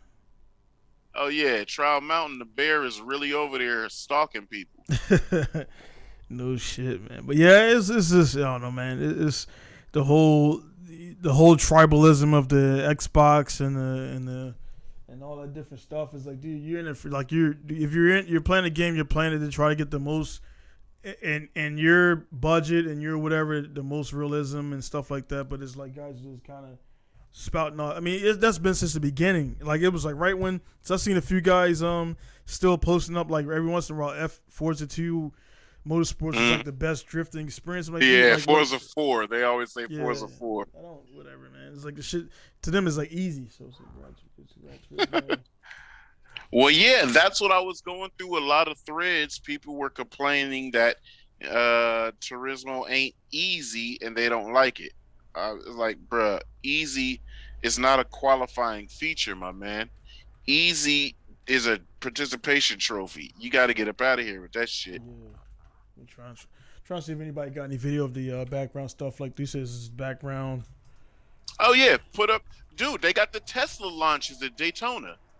You see the actual Falcon Heavy lifting up the space launch, and then they bring it back down. They bring the rockets back down. If you watch Daytona on Daytona, yeah, yep. Let me see Daytona. Dude, it's strange the shit that they got in there. It's like, what made y'all put all that shit in here? And it's a trip when you actually see it. You're racing, and when you see it happen, you're like, whoa, what the hell? And then you're distracted the whole race looking for it. You know, then you're looking for the return, and yeah, you'll see the rockets come back in and land. It's a trip when I first saw that shit. What other place has some stuff? We got the Loch Ness Monster on Trial Mountain. You've got the bear in, is that Deep Forest? No, that ain't Deep Forest. Yeah, it's all kind of freaky shit. Easter egg. So you can. Okay, this is Easter. So you just watch the shit. Yeah, what is that? This the video is titled Easter egg 2 space. Oh, SpaceX rocket launch. Yep. Yeah, you're gonna see the rocket launch, and it's the actual time frame. It's the actual time that it took to launch and come back. That's how long that you'll sit there and wait. You'll watch the launch, and then it'll be gone for a minute, and then they'll come back. They'll come back down. Oh, I see right here. And they come back down in the same freaky way too. That's crazy, man. See, yeah, it's pretty interesting to have that shit in the game. Like, all right, on the top of Bathurst, as you come up to the top side, the quick left-handers before you go to that little quick straight to go back downhill. Off on the right side, there's an alien abduction of cows and shit. What's this? What Easter egg is this? This is Easter. It's 10 Easter eggs in Gran Turismo. Oh, hidden gems. Yeah. I've seen a lot of weird shit. And then they also have the curbs. Have you done the Takumi gutter runs on Gran Turismo? No. Oh yeah, there's actual curbing that you could hook your tires on, Where and what track? all these tracks, Mm. a lot of these tracks, there's the curbing. If you set the car in there just gently enough, you'll feel it hook, and you hold on tight, because if you floor it and give it the proper turning, it will hook and slingshot you through the corner. There's Mm. all kind of realistic shit that's really weird. Oh, they're showing the whole mapping. Yeah, it's just across from the main. Yeah, there you go. Are they coming back or leaving? Oh, that's it, Leaving. leaving. Yeah, that's crazy as shit, dude. And you and that, like, so it's like shit. Like I remember, I was telling somebody, man, it was what was it, man? It was like one thing you're on the Tokyo thing, like the bridge, the toll gate and everything. It's all there. Like I remember back in, it was like GT6 when you would go to like log on. That was the first time I realized like that tag hero, that watch, like that watch is the Yes. same time as your actual local time. Yeah, actual time. Like Yeah. that's crazy, man. Like little subtle stuff, and like that's what I'm like, man. Like y'all, I'm a creator, man. So I look deeper into things, and like when I even listen to music, I hear like different things. I'm like, all right, it's like an Easter egg in the music, and it's like, man, it's like there is so much product. Like the cars is the cars, but then there's like so much other shit, like the balloons in the background, and then the yeah, man, different shit, man. Little stuff in there, the DeLorean stuff, and yeah. Yeah, that's funny. Doc Brown is the driver of the DeLorean. Yeah. Then like they had Yeah, yeah. it's cool. I told you about that time I was at that track, Willow Springs, and I saw the space shuttle return. Yeah. Yeah, that was really strange. Yeah, so here there's a bear and the Loch Ness monster sitting off in the cut. So as you come through this, the monkey up there, they about to show the monkey. Yeah. This one I saw on the on YouTube. But that monkey used to be sitting out from under the bridge on GT2. Oh, they're about to show it here. Okay. So that monkey used to be sitting out a lot bigger under the bridge on GT2. But anyway, that down there, the Loch Ness monster be popping up out of that shit. Oh, okay. So 69 on Laguna Seca we got right here. And that's Nikki Hayden's number and shit. And when Nikki Hayden won, yeah, right there. But that's where it is in real life, so that's not an Easter egg. That's really, all of that shit's really there. I know they're probably saying it like some. Oh, okay, they mentioned it. I'm about to say they're probably saying it like that's some derogatory thing. No, that's Nikki Hayden's actual number. But yeah, dude, the game is fucking sick, bro.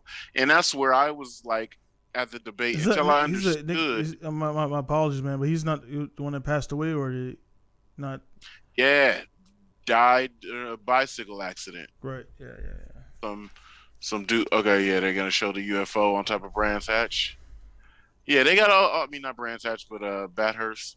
Yeah, there's all kind of weird, freaky shit going on. It's hilarious though that they add those kinds of things in. But yeah, those things caught my eye because I'm weird like that. There's the left turns. Yep. I'll be driving and see something and be like, what the fuck was that? And you're kind of like, that was out of the ordinary. And that's how I noticed that there were, yeah, look at that freaky shit. Now a cow's about to come up. That shit, I mean, you would never see that while you're flat out. But I saw. So you got to stop. You stop right there, or you can see, like, that's crazy. No, I happened to be driving by and saw it coming up. That's crazy. And was like, what the hell was that? So what I did was, I went to the replay, and when it got there, I paused it, and you could see, oh, there's something. So I looked at this, pulled it up on YouTube, and saw that there were actually things around. Yeah, the original GT Auto music. It's just a lot of attention to detail that they did, which makes it so frustrating when they spend so much attention to detail on certain things that they don't spend as much time on other things. The attention to detail is great. The time spent on some things, it could be more time spent on it.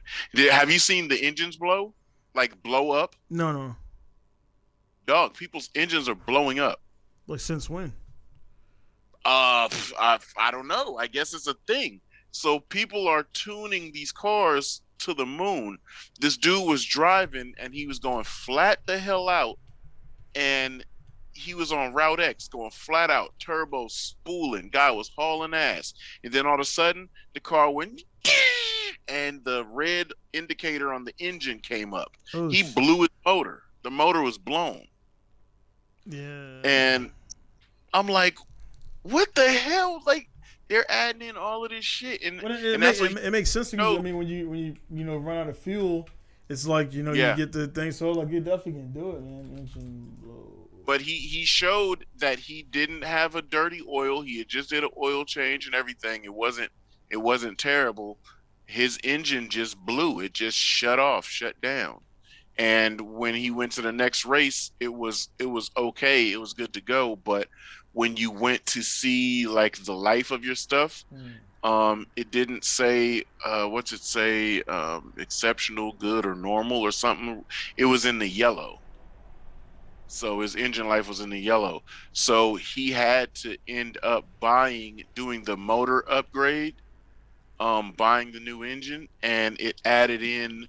Obviously, when you buy the new engine, it removes all the parts. You just got a stock engine at that point. And so that dude was saying, "Yo, I'm not full modding the car no more because apparently you could blow your engines or you could wear them down, Yeah, quicker. uh, Yeah. that they're not recoverable.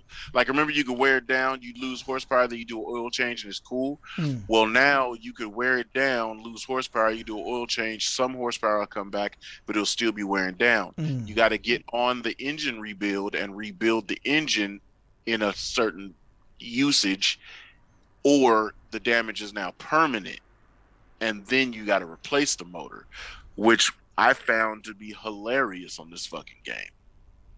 Yeah, man. Because there's so many people that are just full mod and shit. They're just, let me put everything on it and go for it. Yeah, that's why I made because I just kind of want to see how everything goes, man. But it's like it gets to a point where it's not even it's just not like it's just not drivable. Like it's just all over the place. And then far as the what I was thinking about, I was there's times when you do and don't use that chassis rigidity. Like 'cause sometimes it makes Yeah. it too like it's too you figure out I gotta do this and do that and also some people screw up on weight. Like a little bit of weight down Yep. is cool, but too light like it makes the car do weird things because it's too light.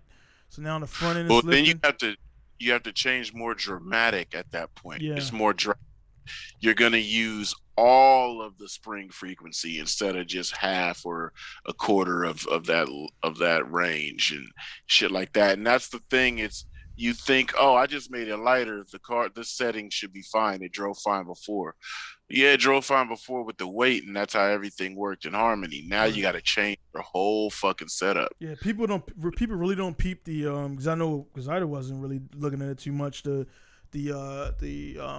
weight distribution. Like when you do like the engine swap, it goes one of the coolest ones is like when you put the 20B into the RX-7, it doesn't change. Like it's the same balance is almost the same. The balance is the same, but it goes up 40 or 50 Yeah, pounds. yeah. So then you gotta do that. Then you would think like I thought everything should be 50-50. Some cars don't like 50-50.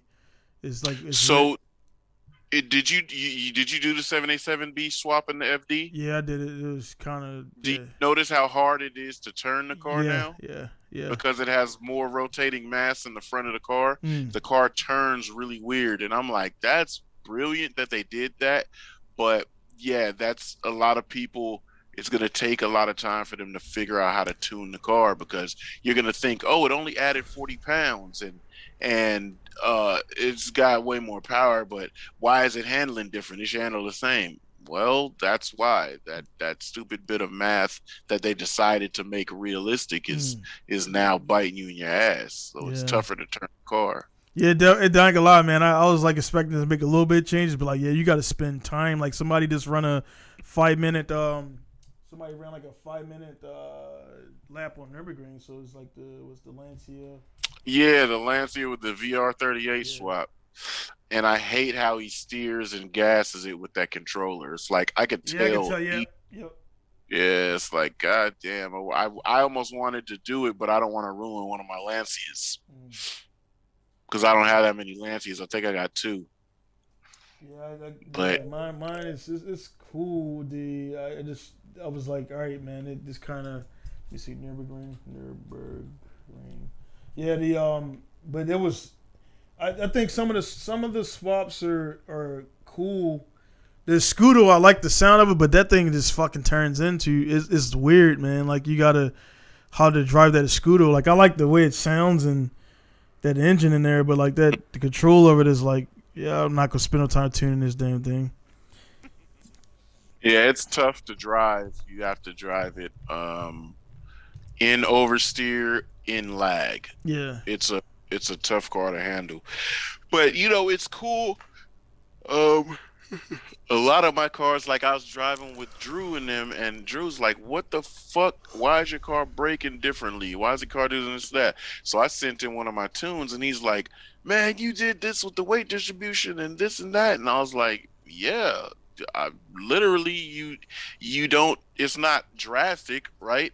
It was about the weight of a battery, but I moved it in a different position, and I put it all the way to the front." And then when it's to the front, you make your suspension react differently. And he's like, "Man, why is your car braking so much harder?" It's like, it's the suspension. It's not a modification. It's not a different tire. It's just, you make the suspension react differently, and you're good to go. So, yeah, a lot of the stuff where dudes are like, "Man, you hella fast," it's just I make the car a little easier to drive, but more realistic responding. Like right here, you go down this hill. I've had cars to the point where you get on the compression right here and you go up the hill, the car will want to shoot off the track because the suspension was too stiff. And those are things that you notice once you're actually really flying on Nürburgring right here. When you're really pushing it and that car really gets into that bowl, the suspension will show you if your tune is bad. Right. It gets super hard to control. And I remember one thing I actually took your advice on, like, was like you just kind of let the computer, like if you can, it's 3 things that can make people tune quicker. Just look at the static picture. Number one, so many people skip that because you can see the car is now pitched forward, it's pitched backwards.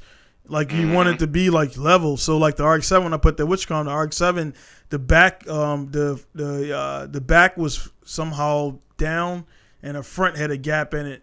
And then when you drive the car, you can just see the car lifting, like the car would just lift. And so you got if it's lifting like that, then you got to adjust to.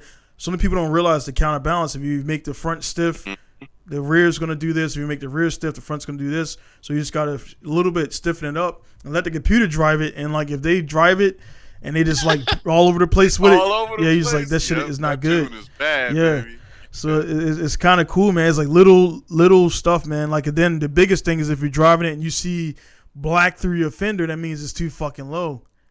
Like but you also, what's cool on this game is you'll feel the steering wheel clip, and you'll see the actual driver. His hands will actually stop because the wheels are hitting the frame, and you'll be like, "Why is the car understeering?" or "Why is the car understeer here?" I've had times where I was like, the car is fine on flat tracks, but on a track with undulation or elevation change where it's a heavy load, and then I'm hitting the frame in a turn and the car's flying, because you'll be like, "Damn, I screwed that up. I was going too fast." No, you weren't going too fast. You could actually go through there faster. Like right here, you've come inside and go all the way out to that outer edge is what you're supposed to be able to do, because this guy's on racing tires and everything. He's not using the full track.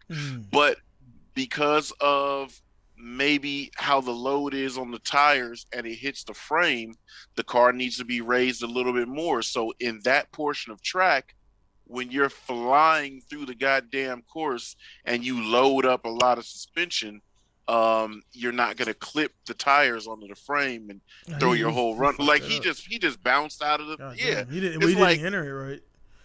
No, I'm here. Oh shit, man. What's happening, my boy? Hey, what's up, man? Not much, man. You done exploiting the system and you ready to play? Man, I'm always ready to play. You know better than that. You got a cameraman, or you got the got the little Air Force? Probably naked drinking Hennessy, knowing Curtis. Nah, I'm in the dark, man. I'm chilling. I'm just here to listen. Chime in when I can. So it's funny because, like we were talking about modding guys modding shit. Like Curtis is one of them. Curtis will mod a car. The only thing, like, he'll mod it to the fucking moon. But the thing about it is he can drive it moderately fast. So it annoys a person like me because I don't want to mod cars like that.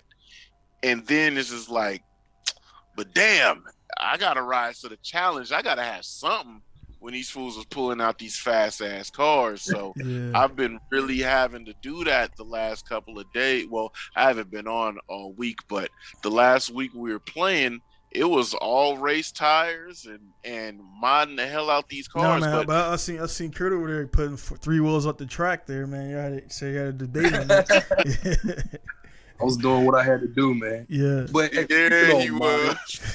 on modding, one thing I do is I may mod a car, but I detune as well. Yeah. A lot of my modding, I just like the audio, like, boring and stuff, but I love the sound. So I don't run anything over, let's say, 650 horsepower. I don't do that because I'm on a controller. It's only so much I can do.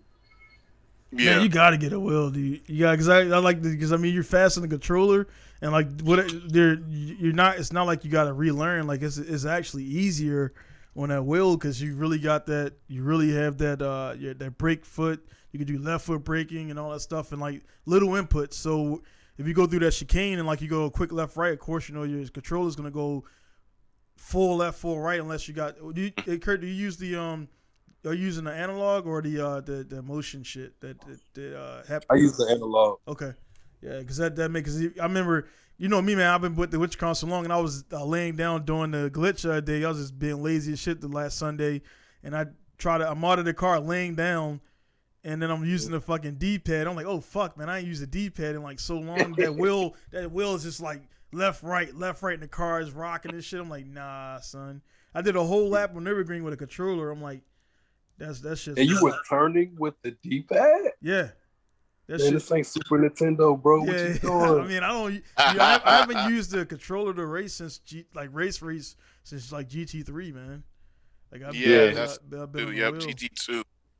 Yeah. Seattle track was the last time I used the controller to get down with it. But it's funny, like that glitch. So, I'm such a purist. I was like, man, fuck that. Quit glitching, y'all. Let's drive, But it's just like, I get the allure of it, man. Like when you just really want to have some fun, like you want to bang a white chick, man, and see what it's like, and then you get back to the regular program, dude. Yeah. And so these fools obsessed with it, man. Like getting 50 of the same motors. You don't even have enough cars to put them joints. Now look. About the exploit, it wasn't even about the motors, man. Once we got the ones we wanted, we were just doing the glitch to get the 4-star tickets. Yeah. And to get another 4-star ticket, you have to get another 6-star ticket. So the engines were just piling up. Yeah. But we're there for that. We're trying to get the mini. Trying to get the gold bars. Yeah, because I got about 3 million. I got about 3 million out the credits, and I got a bunch of fucking invites that I never use, and I know, a bunch of parts and everything that I probably won't use. But the engine thing was wild, man. Because like I said, I got all, like you're right. I got all those engines, and I've only done 3 swaps, and it's like cool. I mean, out of all of them, the coolest one has been that the 2J. Urus has a lot of potential. The Lancia has potential, but that, like, as soon as Kurt said I just done it, he was like, hey man, put that shit in there, and I put that shit down to 580, and I was like, all right, that's cool. Because that 1000 shit, that shit was just like, I came around that corner, it just spun out. I'm like, nah, dude, this ain't even, you're just holding on for fucking dear life trying to drive that car, dude. So what was cool is I was showing Andrew because he was like, man, what the hell? You must have did this and that to get this power. And I'm like, no, I'll never do those things because of the way that it changes the engine characteristics. So my thing, especially with NA motors or V8s, I want them to rev, right? Same with the SR, same with the 2Js. In this game specifically, if you do cams and polish the head, you get more revs. If you do stroking or changing the crank or any of that, the revs get brought down or they stay where they're at. Yeah. So when Andrew and I could be using the same car, same horsepower, but mine will be pulling a little longer, or he's shifting. And oh, you got a transmission? No, I don't have a transmission. I do have more RPM though. And like Kurt's saying, I do that because for one, I love the sound those shits make. Like if you get a Viper, do the port pilot, and you do exhaust and you do cams, that fucking thing is screaming up top, and it sounds amazing. But it gets to the point where it's like, I don't want to ruin that car. I'm not going to touch it. I'm not going to change it. I just dial the suspension in, and if a fool uses something close to this range, then I'll use this car. Or if they do something way out of hand, like I have an ignorant Viper, but it's, again, the motor stock, I just added a supercharger. So it's like I didn't choose to modify the motor, the engine itself. I just bolted on the supercharger. So it's just fast enough for ignorant cars. But it's just balanced enough that it actually runs good. It's not like it blows the tires clear off the car. So it's like a method that I've been using on Gran Turismo, specifically for this, because certain things make sense. When you change the diameter of the wheels and you get the bigger sidewall tires, that helps in cornering. And it's all of those little things that I'm like, oh, I got it. Like when I first paid attention to the game, like the first day we had it, and I noticed that when I changed the suspension alignment on the Audi, the PP raised, because I had an R8. That was the first high dollar car I bought on the game, and I was doing some of the races with.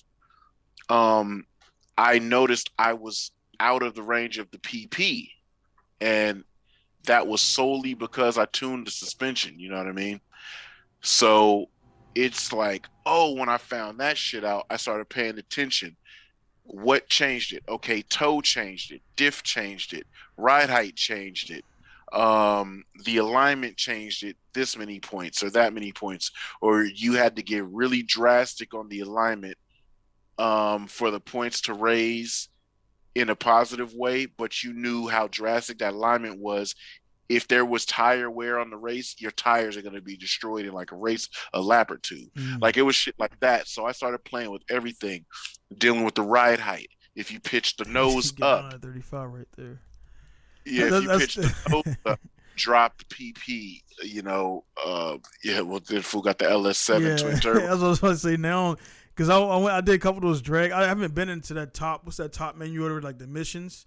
I've done a few of those. But I did the drag thing. I'm like, man, you got to have I had a fast 35, but that other 35 was just like fast as shit, and he would lead me by 5 car lengths. So now I go back there with fucking anything now. This shit will just run away from it, man. So that Lancia will just eat that shit up now. So, but it's cool. I mean, matter of fact, I'm gonna build that just for that one fucking talent. That drag car, hella bad. Yeah, man, I could not get it. Even the Viper. Yeah, like the Viper. Yeah, I was like, how are they getting out the hole? Like the gearing, and then then I think they don't you can or can't. I'm not sure if you can or can't use nitrous on it, but the gearing is different. You can. Yeah. So that shit is just like it's. I mean, honestly, it's realistic too, because of course, you can have 2 Civics and a swap, a case swap or whatever, and like the gearing and the tires and all that stuff is really going to come into play. And on a drag, you do want to use that rigidity joint and everything. So yeah, man. But what you working on now, Kurt? Is that what? What you working on right now? Like far as cars and stuff. Man, I'm not getting another car till I leave Cali, bro. Yeah. Ooh, it's expensive out here. Lex, I don't know how you did it your whole life. Yeah. I'm born and bred into it, man. I only left Cali for a minute and said, fuck that. And I came back and I've just figured it out from there. It is tough. I'm not going to lie. There's certain times like I do be looking like, yo, how the fuck do I be doing this, bro? Like, how do I manage? You know what I mean? Well, you're not, because you don't fucking smoke meth and shit. You don't. You know what I'm saying? You don't. It's like that's what people be like. They're like, dude, you got money. Everybody, you got a decent job. Is just like the shit you choose to spend money on, man. Like, I mean, for me, is fucking down bikes, cars, and you know what I mean. It's I don't go to the clubs. Nothing against it, but that's just not my thing. And I got 5 kids and a wife, so it's not probably not a good place to be anyway. But you know what I mean? It's just like that's one thing, man. Like I want to make a meme because I'm like, dude, yeah, the gas is up there, but it's like. Then I mean, that same person will be bitching about the gas to go out and buy like fucking Bacardi rum and all this. Oh other yeah, shit. Not knocking it, for the people out there who engage, but it's like, hey man, what you want to spend your money on? You know what I'm saying? So it goes that way. But I will say though, I'm definitely out after hanging out at Allen's joint at in Georgia, man. Like just hanging out there for like the 4 days. I want to get a house out there, man, because it just the vibe where he was at is Talking Rock, Georgia. And the vibe was just chill. Nobody was like in your shit. I mean, obviously, you know, there's like some, you know, I seen a few Confederate flags, but whatever. You know what I mean? You know. Yeah, that just is what it is. Yeah. You're not. Yeah. That's the thing that a lot of people don't understand. Like a lot of people that talk about that shit. Yeah. That are not from the states that deal with that. Yeah. California talking about a Confederate flag, you'd be up in arms. But somebody from the South in that area, they're not talking about the Confederate flags in the same way because it's literally a heritage thing. Yeah, and I'm not saying good or bad or shit. Yeah, because I was one dude headed there, and that was my first time, like, you know, because you from the media you see Confederate flag as it's associated with. The whole, the whole whatever, and it's like, will rise. Yeah. Then the shit was just the dude was like cool or whatever. He was like, hey man, like nice mohawk and this and this, and then he was found out I was Air Force, and we just chopped it up, and the other dude was a Marine. Like he just had he had the flag. When I was working at Circuit City as a kid, and this is when, like, I was talking to some people, and I was like, I had an idea of shit. When I was a kid, and then when I turned 20, I realized things may not be what they seem. They might kind of be, but then they aren't. There was a dude I was working at Circuit City. Motherfucker had swastikas tattooed all over him. Yeah, that's forearms, arm, neck, face. Extreme. Mad swastikas, right? And me being a cocky ass California kid that I was, I'm like, my boys are. They're looking and they're like, yo, look at that. I said, I'm about to go help this motherfucker. So I walk up on him all cocky. How you doing today, sir? What can I do for you? He was the nicest motherfucker I had dealt with for the whole fucking day. Yeah. I was going over there to troll that motherfucker, right? You got hella swastika. I'm black. I know you got a problem with me. He ain't had no problem with nothing, bro. He was he didn't project a problem, I should say. He handled himself as a fine, upstanding citizen. And I was hella perplexed, like, swear to God, you couldn't tell me that was what my interaction was gonna be when I looked at that motherfucker across the floor. And it's defense too, like, you know, another thing too is I kind of look at things from both sides and try to, man. Like the whole I didn't know because in Japan, Kurt probably seen it.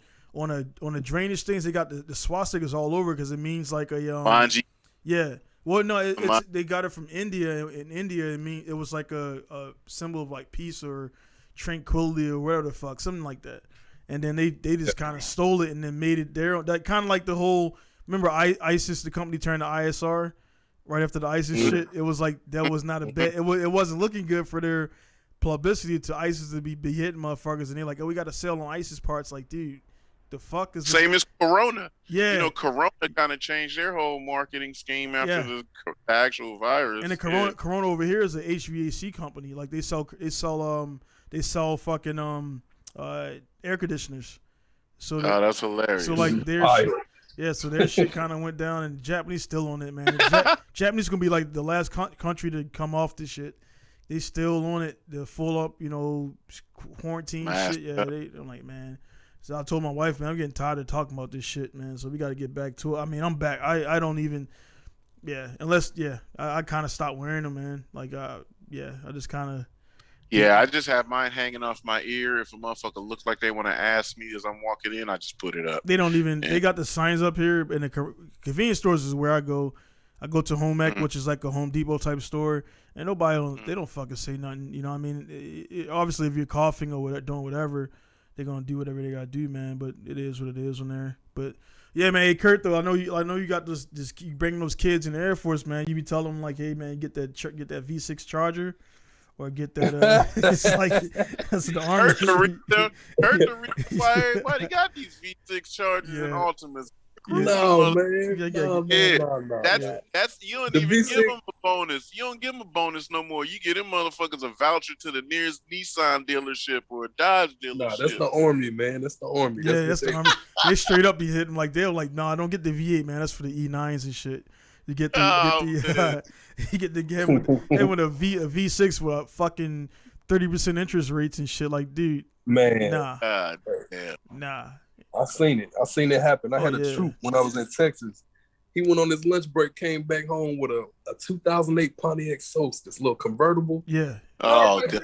How much you pay for that? He was like $12,000. I'm like, bro, mind you, it's 2019. Yeah. I said, what's your interest rate? No lie, the man told me 24%.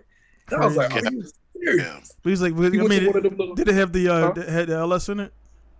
No. No. Had the Ecotech 2.3. Yeah, he went to one of them little dealerships right outside the gate. They got him, man. Yeah, they got him bad. Man. Yeah, I can't save you from that.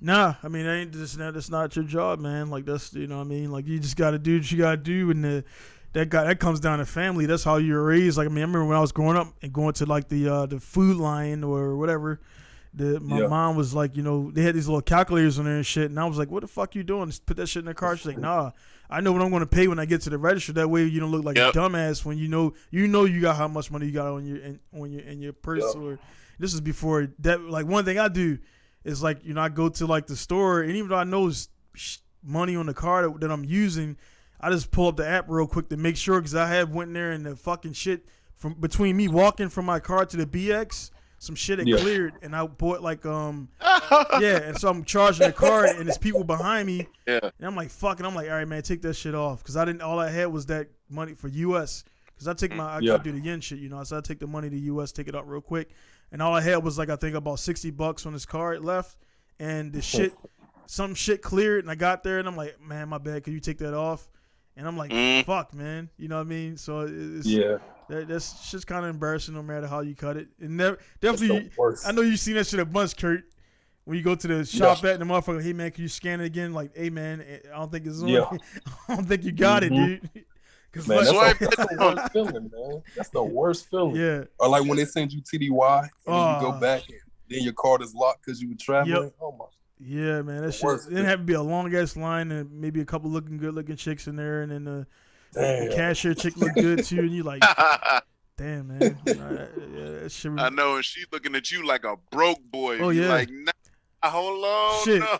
That's how, man. That's how I was. I got it on. I remember at Andrews when I got burnt with the chlamydias at Andrews and shit. My gosh. Dude, the chick that did my the fucking, like, the issue me the medicine and stuff like that. Like, she was a fucking 10. And then I'm like, dude, this is the worst time to try to holler at a chick. It's like, nah. Leaking joint burn. And I was like, dude, and she was nice. We were talking. I was like, I can't even holler at her, because she'd be like, nah, I'm good. I got a boyfriend. I got a boyfriend and a husband. I'm good.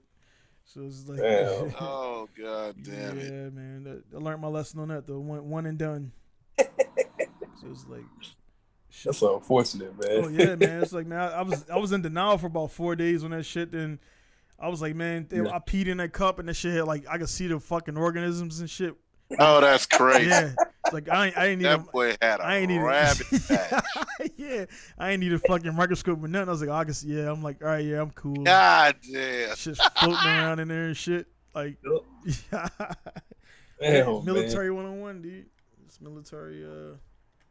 Shit. Hey, knock on wood, I made it this far without anything. Yeah, it was a bad decision, man. But then it was my situation with that shit was it was a chick and a dude. I knew the dude, and they were like, we're all in the same drift community. This is like not she wasn't military, but I was like, hey man, like I know you were messing with this particular chick, man. I just got burnt from her, so that means you probably burnt her. And I was like, hey man, like, you might want to get checked out, man. So that's crazy. Yeah, it's crazy. But yeah, man. So I mean, we were just talking about before you came on, Kurt, we were talking about the we had the Settle Corsa joint on with the FIA joint, and then we pull up, faking ass Forza, pull that up and everything, man. So other than GT, what else you playing, man? Man, I'm back on Tekken. Oh yeah, play Tekken 7. I lost track. You lost track of where Tekken 7. Yeah, that came out like 2016, man, but it's still fun. It's still technical. And then I play WWE 2K. I watched the video. I watched the video of that. I'm like, that shit, like, it's funny, man. Because like you said, you mentioned Tekken, so I remember for me, like Tekken 3 was like the last one I like really was playing. And then like you look at I looked at the video of the WWE whatever 2K shit. I'm like, God damn, this shit's like. And I was watching a video of Goldberg fighting Triple H. Yeah, that's a good one. And I'm like, damn, man, this shit's like I forgot I know GT. You look at the realism in the videos and you forget, man, that shit's like photorealistic now. The dude's dripping sweat and it looks like they're doing gameplay for real. It's fun. And if you play with a group of people like I do, it's full of laughter. Yeah. It's dope, man. It's the best one of years because like 2K, they're known for exploiting because they got the contract to whatever they're putting out, right? Like NBA. So like the last 6 years, it's been trash. But this one, man, it's amazing. It's amazing. And it brought a lot of people back to it. So like the servers are always full. So it's pretty fun, man. But other than that, those are the only three things I'm playing right now. Yeah, man. So I figure there'd be more guys on here chopping up or whatever. But yeah, it's funny. The last time I played Tekken and shit, I knew that fighting games was kind of getting out of my element. It was just around. I think it was like Tekken Tag Tournament or some shit. Oh man. Yeah, that's a good one right there. Yeah, I was cool at it. There's just enough combos that I could remember, like Killer Instinct. I remembered all of these combo systems, all of that shit. But Mortal Kombat 4, when that combat system came or that combo system came, I said, "Oh, that was a stretch." I'm playing with like 2 characters, right? Yeah. At first, nigga be running the gambit. Oh, you using him? I'm gonna use him. Oh, you using him? I'm gonna use him. Man, it got to the point I can't remember all these combo systems, bro. And then it was like tag tournament. I was like, yeah, all right, I'm out because I ain't doing all it, bro. I feel it. The dude broke it down though. I was watching the Fight Science. One of my homeboys is like a real arena gamer. Like he goes to these big sweaty warehouses and plays in these tournaments. He brings his own control pad, the joystick joint and everything. Type of cast, right? And when he was saying, he made a video about the actual breakdown. God damn, is that law? Yeah, blood look mad crazy, don't he? But so he's so you're seeing these blocks, right? He's like, okay, he hit me with this. This is a 7-frame recovery. If he does this, that's a 7-frame recovery. I'm gonna use a 3-frame kick to start my combo. I'm like, hold the fuck up. They're getting too far, bruh. This man says the parry with this character is 2 to 4. So if he does this block, he can block, which is a 3-frame block recovery to when that dude is on the, it was like too much science. I was like, God, okay, yeah, I'll get beat up on all this shit. Yeah, there's no more. Remember back in the day, you just get Eddie Goro and his button mash. And it's like down to the science on this game and shit now, bro. It's really out here, man. That's crazy. Like even like this seems simple, but like blocking, like I can't. I don't remember the last time I like I just blocked. Like I just got hit. Like you don't even like noob dudes don't even think about blocking. There's just like, I'm just gonna press all the buttons and try to do this, or it's. Oh no, you haven't played in a while. If you get on, it's an art, man. Yeah. It's like choreography. So when you playing like these, I play a lot of ranked matches. Like that's my thing. It's very competitive. You play in sets. It's like choreography. You have to know your opponent. And so by knowing your opponent, you know their move sets, you know their timing and all that. Like the frame rate, that's the analytics. I don't get into the frame rate. I just go off of, I know how quick this is. I know the startup. I know all of that. and it's an art, man. You just gotta be able to tango. That's all it is. And you got some people that are aggressive. You got some people that are counter fighters. I'm a counter fighter, so I read before I react, and then I pick up on people's tendencies. So you might get me the first round, but I'm gonna take the second. Well, even right here, I'm watching this dude right here. The dude's like, he seemed like he was just letting this dude do his thing, and then now he's like, the second. They're half, reading each other. Yeah, they're reading each other. The second half of that fight, he was like teeing off on him, and then like now he just got the KO, so he lost anyway. But like here, he's just kind of letting him do his thing. Like, all right, cool. All right, I got you. So like, I forgot his name, but I know that face. I'll be watching the tournaments on YouTube. Yeah, there's one in Vegas coming up. I'm thinking about going to. It's called Combo Breaker. Yeah. Hey, I'm not gonna lie though. The way the crowds react and crazy the fuck up. Oh my God. That one video where dude got whooped, he was on his second bar, his second life bar, and blew at like 3/4 of his first bar. Dude was getting his ass beat, and he was in the danger zone on his last life bar. Yeah. He came back and cracked fool down to his second bar. Crowd went crazy for a second, and they quieted down. And he's fighting, and even the crowd knows. That's why I was like, I'm too far behind. Yeah. Because what happened was he was the specific character. When he blocked dude's advance, it was one of them multi-frame recoveries, and that nigga started this combo, and the whole crowd knew that combo was going to run the distance of the life that he had left. They were going nuts. He didn't even complete it yet. They just knew it was over. They was going crazy. I was like, damn, bro, that is a thriving culture, man. Like, that shit is raw. I mean, and what takes it up is the commentators, live commentators. Yeah. Dudes are making, so it's like funny, man. Like when you remember back in nowadays, your mom's like, you ain't making no fucking money off that shit now. Dudes like now it's getting to the point where the people was on, but now it's like with everything with the YouTube now and then all the stuff, man. Like the OnlyFans, like I mean, there was those people getting those millions for like the first couple months, and after that, everybody started getting on. Now you get like a couple thousand views or whatever on things, and so you got to get on it right when it starts. When the dudes who were in the gaming stuff, like the competitive stuff, like they just made their money. So now everybody's trying to do that shit now. So it's just like, nah, they're elite, they're dominant, and you're just not gonna beat them. And they make their money so they can just no shit play games all day, and they get paid to do that. Twitch did it for people, man. Twitch. Those dudes that would sit at it and stream for 5-6 hours. Yeah. And then that stream starts rolling, and they've been on for 5-6 hours. They're literally about to go get some water, crack an energy drink, and punch through for another 4 hours. Those dudes be smoking meth.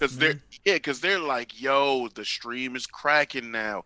But you know what's dope though is the way that they streamers. To speak of, the way they interact with that chat. I was watching a dude play Call of Duty Modern Warfare. He's running through, he was on like 42 kill streak, but yo, he was going crazy. He was killing everything left and right. I'm talking about hardcore killing machine. And he's getting hype. Yo, we got it. Hype me the fuck up, chat. Hype me up. Put a W in the chat right now. Put flame. And he's doing all this while he's playing. He's like, hype me the fuck up. And he was literally washing fools, right? And man, when he got the last kill, the kill cam, he's going crazy, and the stream was going crazy with him. The way that they were typing on that stream, it could have been like 150 to 300 people on there.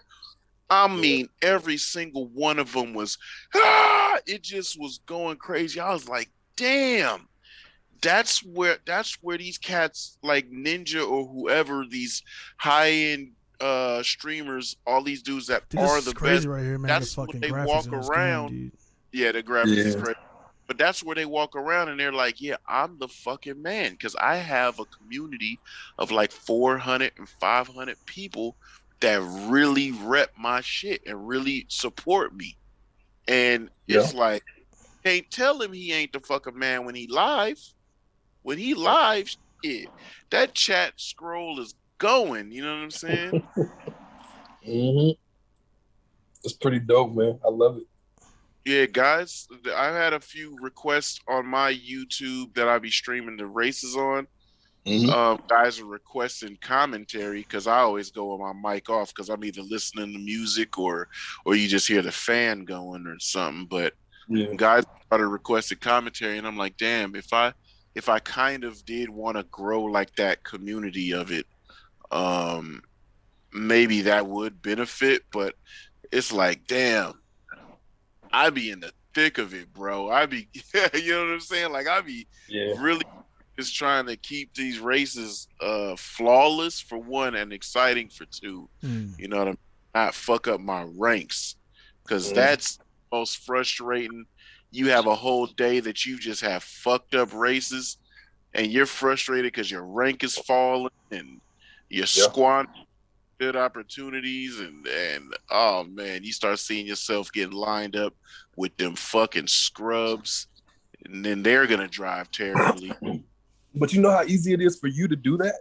Because you actually do it without noticing that you do it. Like you do all the live streams or whatever, or you would say replays, and then you go back and review them, you clip them, all of that stuff. Just do commentary over it. You know what I'm saying? Yeah.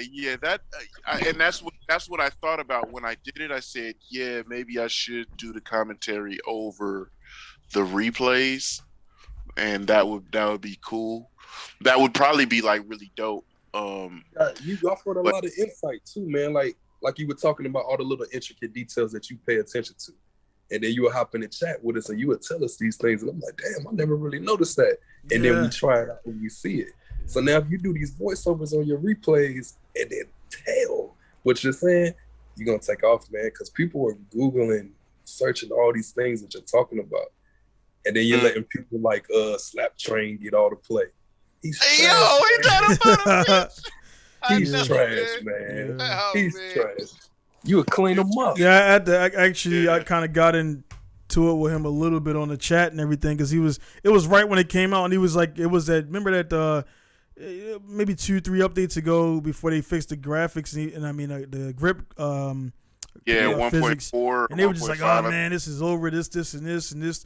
And then I said something. He's like, well, mate, I don't play this, and I'm like, yeah, you do. I'm like, I called him out because I'm like, you're jumping on the bandwagon like all these other guys. I subbed to all of them, and then I unsubbed like within a week because I'm like, these guys are fucking annoying. I'm like, dude, like it's a game. And then I think he just got like a car and was trying to do some real stuff or whatever. And then I was like, yeah, it's just different. It's just different. Yeah, you got that 35. Yeah. So I was like, man, I know I don't try to compare what I do to what they do, because what I do is what I do, and then the gaming is like, you know, something that I always will do because that's what got me into what I do in real life. But like, like the bandwagon shit, when everybody, I mean, all the channels like, oh, GT is going down, this is the worst. Like, dude, it's gonna be fucking patches and updates, dude. Like this one dude, he said, don't buy carbon ceramic brakes on GT. It's a waste of money, and Polyphony Digital is robbing you of your money that it's taking you so hard to earn. And I went in the comments and I said, they're not robbing you of your money. Get the brakes if you know how to make it work. And so everybody started responding, they don't work. And I'm like, they do. And then the dude's like, I'm gonna make a video. So he made a video saying, and he's got a pretty good channel, Keith or whatever dude is. So he got a pretty good channel. So he went and tried to express it. Look, I jammed the brakes at this speed on this car. This is where it stops at. I jammed the brakes at this speed on this car with the big brake kits. This is where it stops at. So on and so forth. Carbon ceramic, this is where it stops at. See, carbon ceramic is a waste of money. And I'm like, no, it's not. Add racing brake pads. He did that. Never responded again. Because he realized, yes, it was a car. They were on regular brakes. Yeah, when you added the racing brake pads to the carbon rotors, then it was like, oh my fucking god, this thing comes to a. But even when they watch this video, and you could tell, like you could just tell the controller just that wobbly. And then, hey, Kurt, do you play with the I mean, do you play with the markers and shit on? With the what? Like these markers and stuff right here. No, I don't got. Yeah, I figure. I figured because I went to Allen joint that he got the little dots right there. I'm like, man, you use that shit? He's like, yeah, man. I just keep those dots like, for the apexes and points of reference on there. Yeah, I was like, nah, you need to know where the fucking line is, man. Then I feel like my estrogen levels will go up if I use that stuff. yeah, dude. This shit's like, nah, dude. Turn that shit off. Turn that stuff off. And I go ahead. I like to have them off because the rooms I set up, I use flag rules, so I don't need to know nothing. If I see the white flag come out, I got one more lap. You know what I mean? I don't need to know anything at all. The fuel gauges actually work, so I know when I'm running low on fuel. You know what I mean? And that's it, honestly, because I don't really need the information on my screen. And depending on the car, the mirrors are actually pretty good. But if you drive on the roof view, which is the hood view as well, you get a good field of vision. And all I leave are the blind spot indicators on. Right. That's the only thing that I leave on.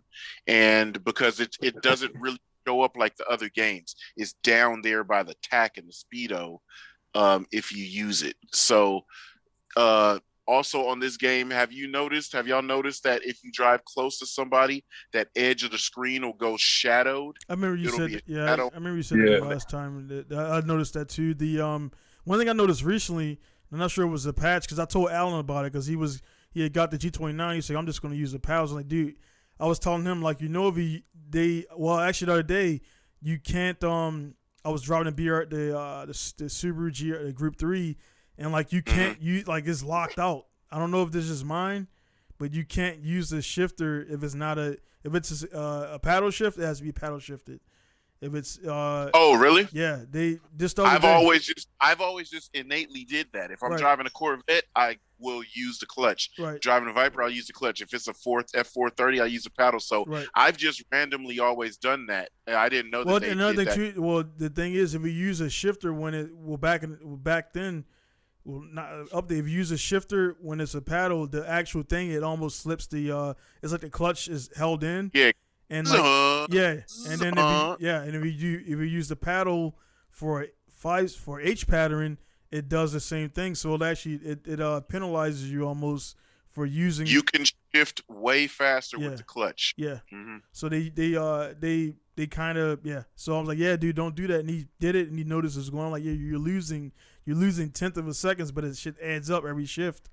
And so it's pretty cool, man, that they got it that far down where it's like it's holding you back from using because there's nothing stopping me from using it. But apparently, though, I pressed triangle, I pressed the clutch in, and I could not shift. I could not shift the H pattern with the because I got a wheel on it, and I didn't. It's deep dish, and I didn't extend my paddles out. And I didn't feel like doing it. So I had to.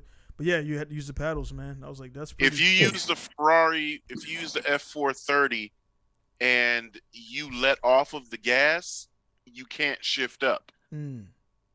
It will not allow you to shift up. You have to have a little bit of throttle applied for you to shift up on that car. That's the only car I've found that they've got that done. I don't have an Enzo yet and things like that. So I'm thinking around that time frame where they were those F1 gearboxes for the Ferraris.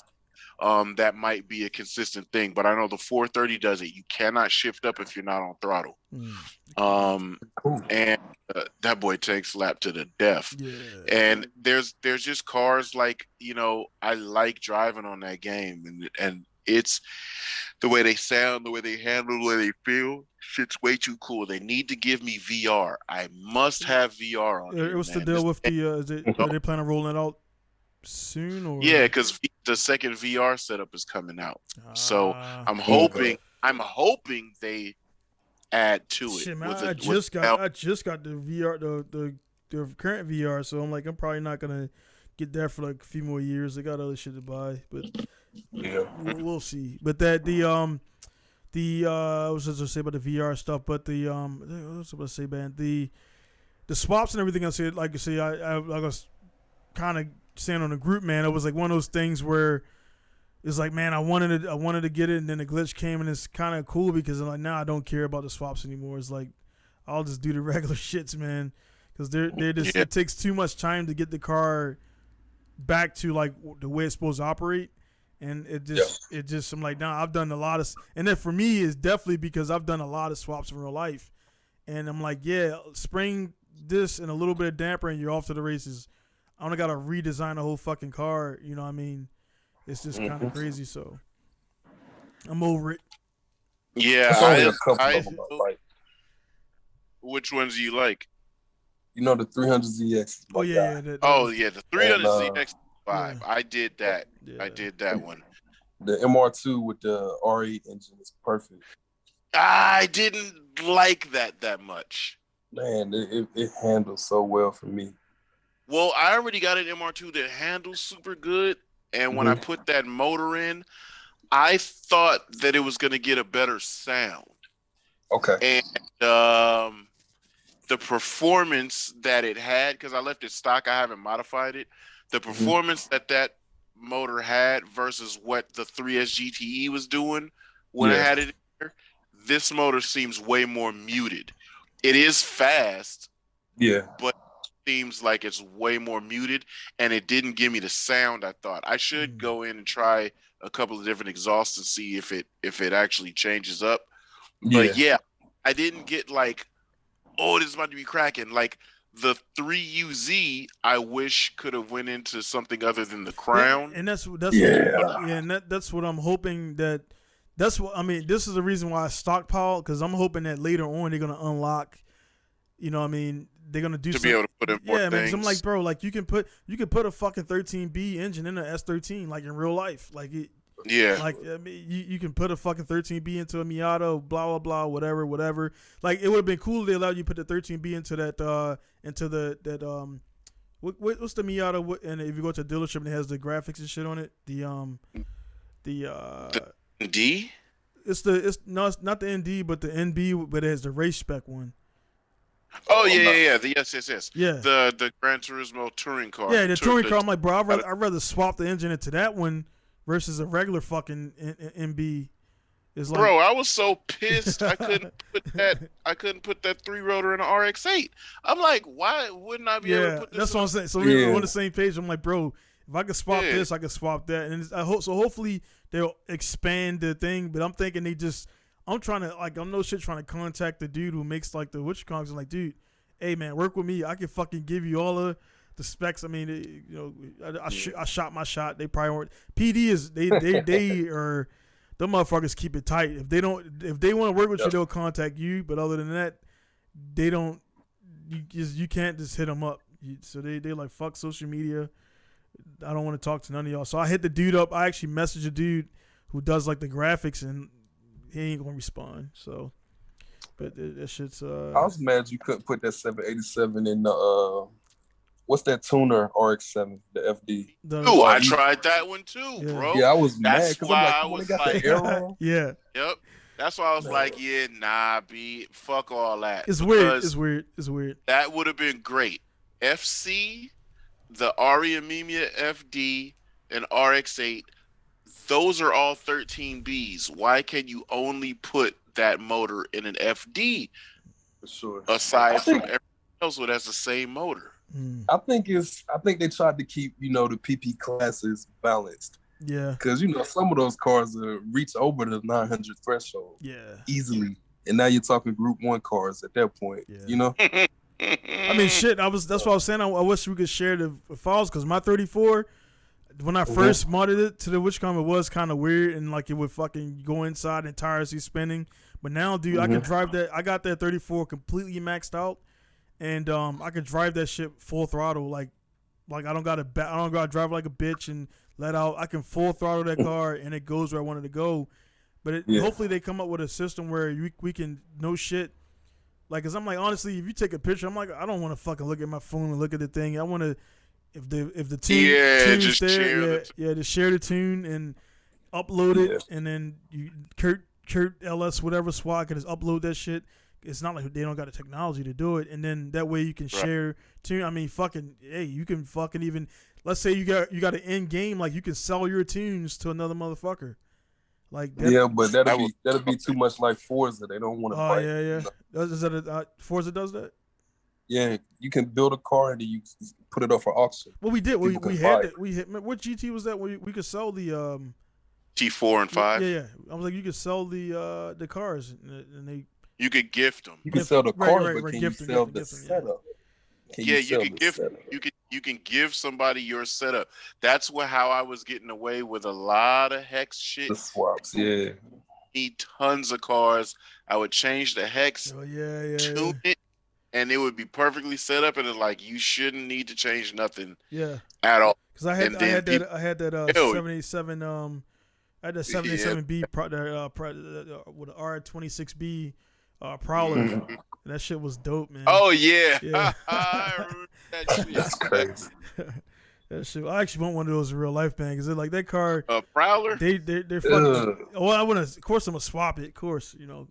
But it's like that. The prices are going up on them now because they're becoming like these art collectors. Like nobody wanted them back then, but except for like the retired fucking Army Sergeant Major who he was driving that shit because he had the money.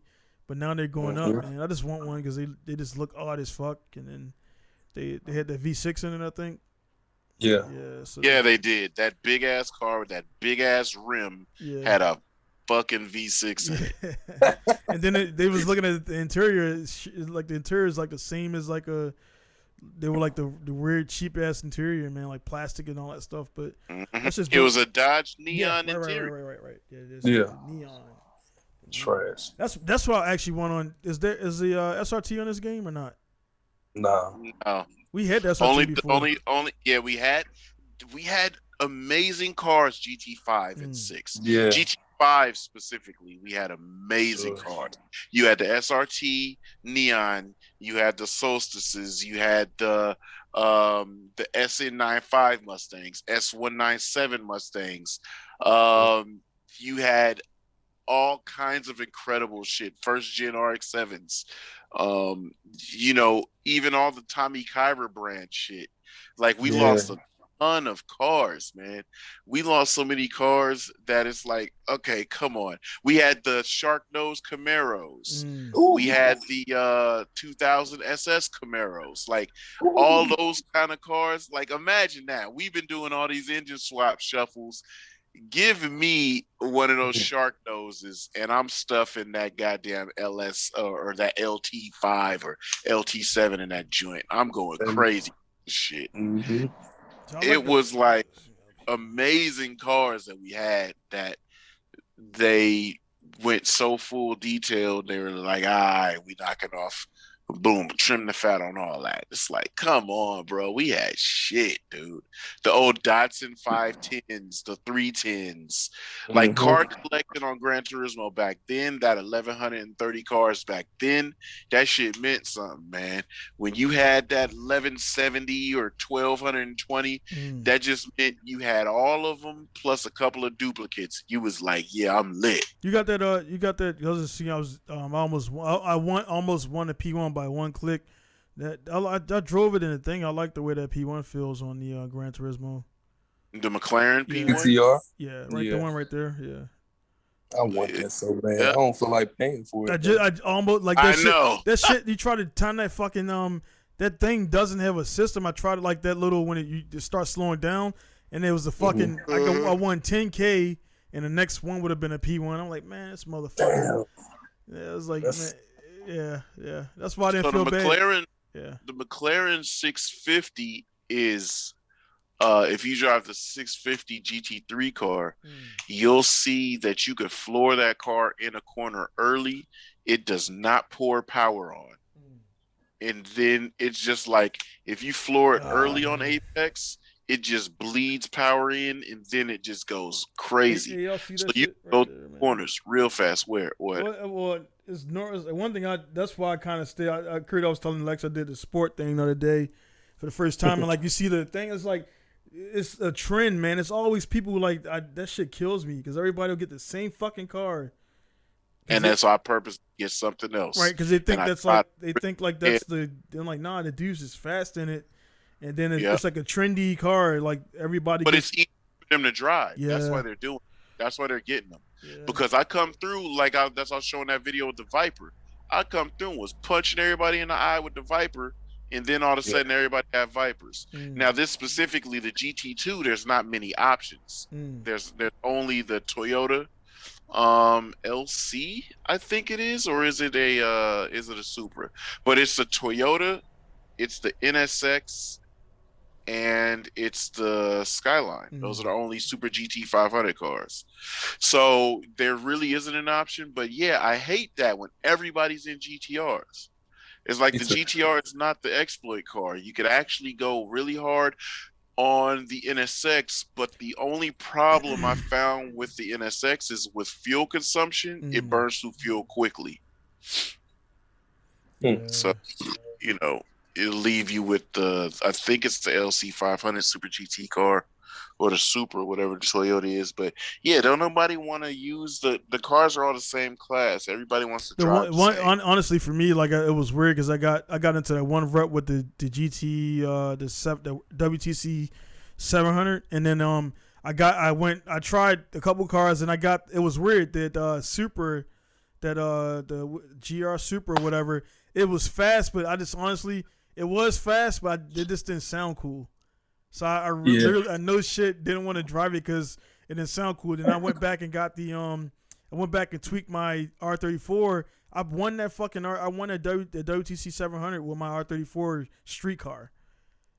But it was like that motherfucker was just like violent. Like there was just like violence and fucking sounds and snap crackles and pops, and that shit was just like on the edge where if you fuck up, you're gonna lose it.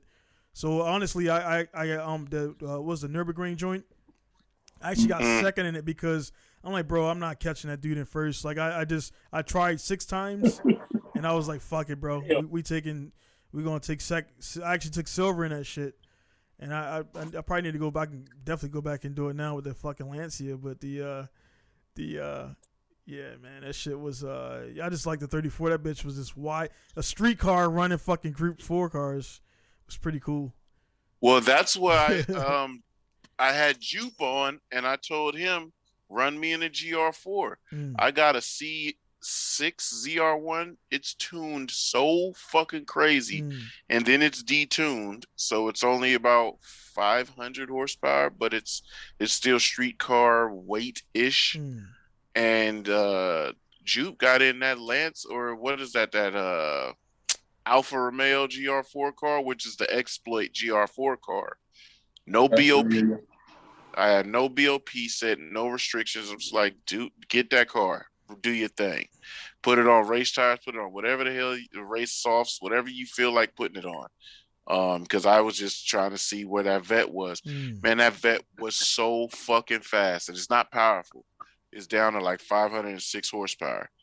But man, it was glued. But I can't come to bring myself to race that car, to race it versus any real GR4 cars. It's a cool troll to have in an online room. Be like, oh yeah, this street car will beat your GR4 car. But I mean, but you do gotta.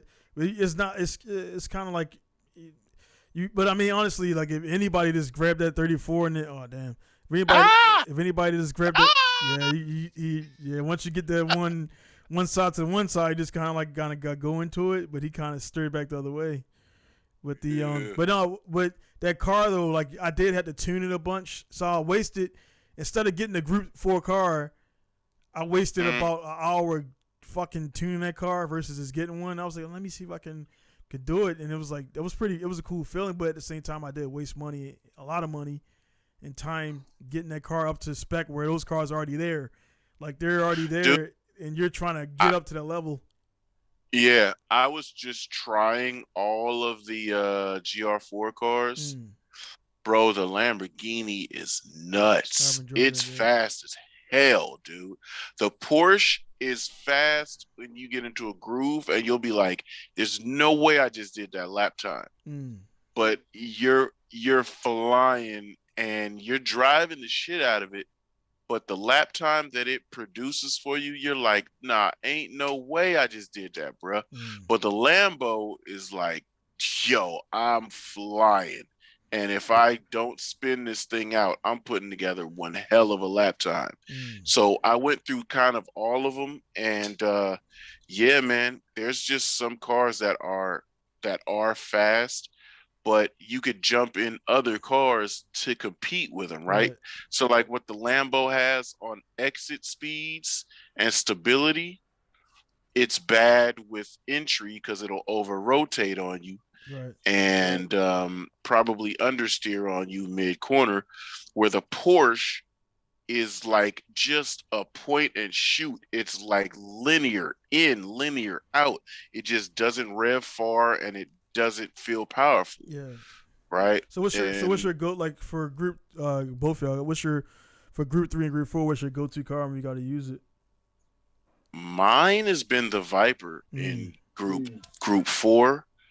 It's so neutered, especially with BOP on. You drive it aggressive like a Miata, and Why the fuck's reward this dude that ghosting car for is. that long, man? Was that his ghost or no? That dude's he's chasing his previous lap time. Okay. Yeah, the Miata feel that the Viper gives you is insane, and when you drive it disrespectful and you beat GTRs out of corners, and they're like, "What the hell's going on?" And then the Viper, even though it's neutered, it still has a big engine where it'll run on straightaways. They don't understand it. I love that part. GR4, the Vet is my go-to, either the Vet or the STI. The STI drives really good, but it's really good on gas if you drive it with a tune number 2 or fuel level number 2, because it's turbo, it's bad on gas on 1, but it's okay on 2. What about you, Kurt? What was the question, my man? No, I was saying, like, what for the group 3 and group 4? What car you find yourself using the most? Well, last time I raced a group 4 race with Lex and Juke, he brought out that aforementioned Lamborghini he was talking about, and I had to go buy it. And that thing is pretty gnarly. It's pretty gnarly, man. For group 3, I really don't dabble in there too much, but group 4, I love the Corvette, obviously. It's pretty balanced. And the Atenza, believe it or not, I really like that car. Yeah. Yeah, that. Oh, really? Yeah, I don't have that. Even the Atenza road car, man, that looks. I want to buy one. There's a few. The Atenza road car and the fucking the S, dude. I don't know. I don't spend time in a library. I just kind of change the color, put my wheels on it, and then I put on it. I got a fucking the Honda S from that boring ass K car shit. But I bought this S600, and that shit looks dope as fuck with like some fat wheels on it. I was like, man, dude, those little motherfucking things are 20, 25, 28, 30K, man. Ew. Yeah. Damn, I'm like, fuck out of here, man. I figure it'd be like maybe, 14, 15. Like, yeah, dude, those things are 28K. But for me, man, I run the sound, the control, that Subaru, man, that Group 3 Subaru. That shit, man, bro. Isn't it a cheater car? Isn't it one of the OP cars? No, not necessarily. It's just like when they do BOP, it does take off too much power, and it doesn't. And then what my thing is, when I first drove it, Subaru, you don't think, I should know better. Group 3 rear wheel drive, blah blah blah. That shit feels like a all wheel drive car. Like it's planted. You can kind of step it out and, like, not drifting, but step it out, throttle down, and then like shoot out of the apex for the next corner. But like that car, man, like if I like to use it for guys who haven't played GT in a long time, because that shit with the 5.1 surround sound, that shit, man, that was, even on GT Sport, that was one of the best sounding cars to me, with the turbo spool on it. And now the VR38 is kind of like dope with they're different. They don't all sound the same as far as the blow off out and shit like that. But that Group 3 Subaru, not the new one. The new one is cool, but I like the old one. I used that one a bunch, and the blue and pink color is cool. But dude, that car, everybody always like, damn, that thing sounds good, and it's quick, and it's rear wheel drive though. That kind of gets you there. But But yeah, that's what I use. Another Group 3 car, Group 4 car I like is the S15 and the Viper. Oh yeah, that S15. You know, Viper is life. You know me. Yeah. But the S15 is all around great. For Group 3, I like the SLS. SLS is cool as shit. Yeah, and they slept on it. They got, because the sound is like that deep grunting sound, but it sound like it ain't the engine sound makes it sound like it's a slow car, but that shit moves, that shit goes. Yeah, so they definitely sound real cool at that rumble, that low. They're like what, V8 supercharged V8. Yeah. That's why I like that street car, the black one I always be using, Kurt. Yeah, for sure. Mad fast. I don't know why it's so fucking fast, because all I did on it again was just cam it and exhaust that car. And it sounds cool as shit. It doesn't have that verbal punch that those AMGs really be putting out, but it does have the tone of it. The tone is like dead on. Yeah. So yeah, I love. Yeah, it's funny, man, because it's like, we all in it, and then like you'll get that one fucking dude, man, be like, oh, they sound like vacuum cleaners. Like, man, when the last time you played the fucking game, dude? Like that shit is I mean, not being biased, there is a handful of cars in the game that got a generic sound, but the most of the cars they have, that's why I like there's not so many cars, because they did put time into, like, the Corvettes sound like that, and then the LT1 sounds this way, then the Hellcat, I like driving that one a bunch, because for a car to be that big is actually pretty nimble, and I was shocked by that. So I drive the Hellcat, and so the sounds, man, like we're now where we wanted to be, and I think they hired the dude from Forza or some shit. Like, goddamn, son. Yeah. But man. So other than that, man, for me, when I don't fire it up too much, but when I do, it's like, bro, I thoroughly enjoy it, and then, like, I'm glad I got the engine swap shit out my system. So unfortunately, I got about 40 engines that I won't even swap it to anything. I mean, but you know what? I think Kurt brought that up, or one of y'all brought that up in the group chat. Bruh, if we get to the point where we could sell those engines, I'm just hoping they expand. If they expand it or just unlock it towards, if the cars, they gotta have some kind of coding where, of course, you can't put a fucking blah blah blah into like a K car or whatever. I mean, you can, but in the game they gotta be within a limit. So if it's longitudinal, if it's of course, well, the K engine, even though we could turn it and put it in S13. In the game, it's so anything that's longitudinal or what's that? Transverse. If it's transversely mounted, then you could put it in there, and stuff like that. So they should be able to control it like transversely mounted, longitudinally mounted, and then MR, and then keep it at that. So anything that's MR should be able to maintain MR engine. I mean, you can get technical and say, all right, well, I can put a K20 into the MR2 because that happens in real life because it's a transversely mounted engine. So that's getting more technical, but they should unlock it definitely, because it sucks to have all these engines and have like fucking 2 options. And I got 11 fucking Hellcat engines.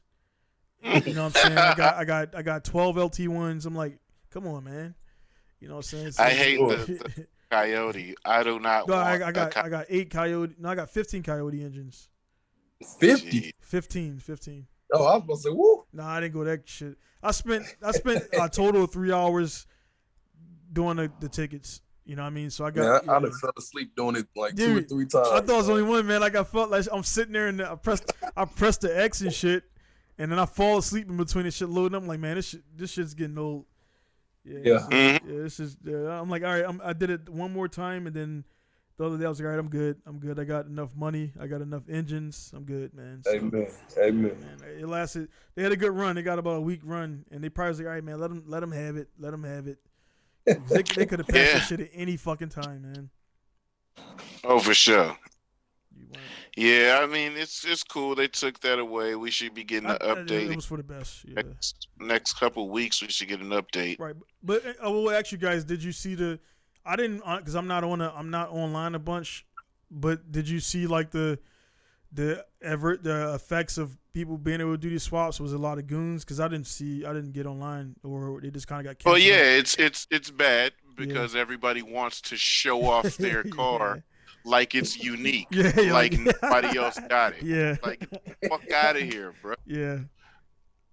So that's annoying right now. But yeah, a ton of drag racing rooms, stuff like that. It's still not too bad with racing because it's like, pimp, you got to control all of that. Like, I don't got to worry about that. Exactly. The cool thing though was some of the 4-star cars was giving you shit that, like, unlocking a lot of that random stuff. The titanium connector rods, stage 5 lightning, carbon fiber drive shafts, all that shit that's in the game that ain't available to buy. Right. Now those are the ones that are like, okay, now that's cool. It's like, yo, why? Like, I think, don't Adrian got one of those GTR? Like, why is that 4,000-pound GTR 2,500 pounds? Like, how did that's that crazy. How did it even get that, dude? I got that stage 5 for the new NSX yesterday, man. Oh, really? Man. That car, that light. Because, see, I've been working on that new NSX trying to make it turn. The problem is it'll feel like it's turning good, and then when it gets to the top of the rev range and the turbo is at the highest torque, then the hybrid kicks in. Yep. And you're talking about this one right here or the other one? That's a ray brake. No, no, it's that NSX, but it's the street car. Yeah, that shit right there pisses me off. Power, man. dude. It's got so much power. Yeah. It feels good through the mid range, but it's right when the boost is on full, the hybrid kicks in full power, then the car kicks sideways. That's a Tenza thing right there. Yeah, the boost. But yeah, dude, get the. I don't spend a lot of time, but I want to get the Tenza road car, the FR, and I want to get that Crown and make a dope ass drift build because they look dope as shit. Like, I made a raw. Yeah, they look Crown. dope, dude. Then for me again, I just like I got the RX, my FD, and it just got the Advan, the RG2s, and it's just the dark blue, and that's it. And the car, and you put it in that garage mode, the fucking wheels are all fat and shit, and it just looks dope as shit, man. It just looks dope. I love that shit too, man. That's what I like, making cars look really good.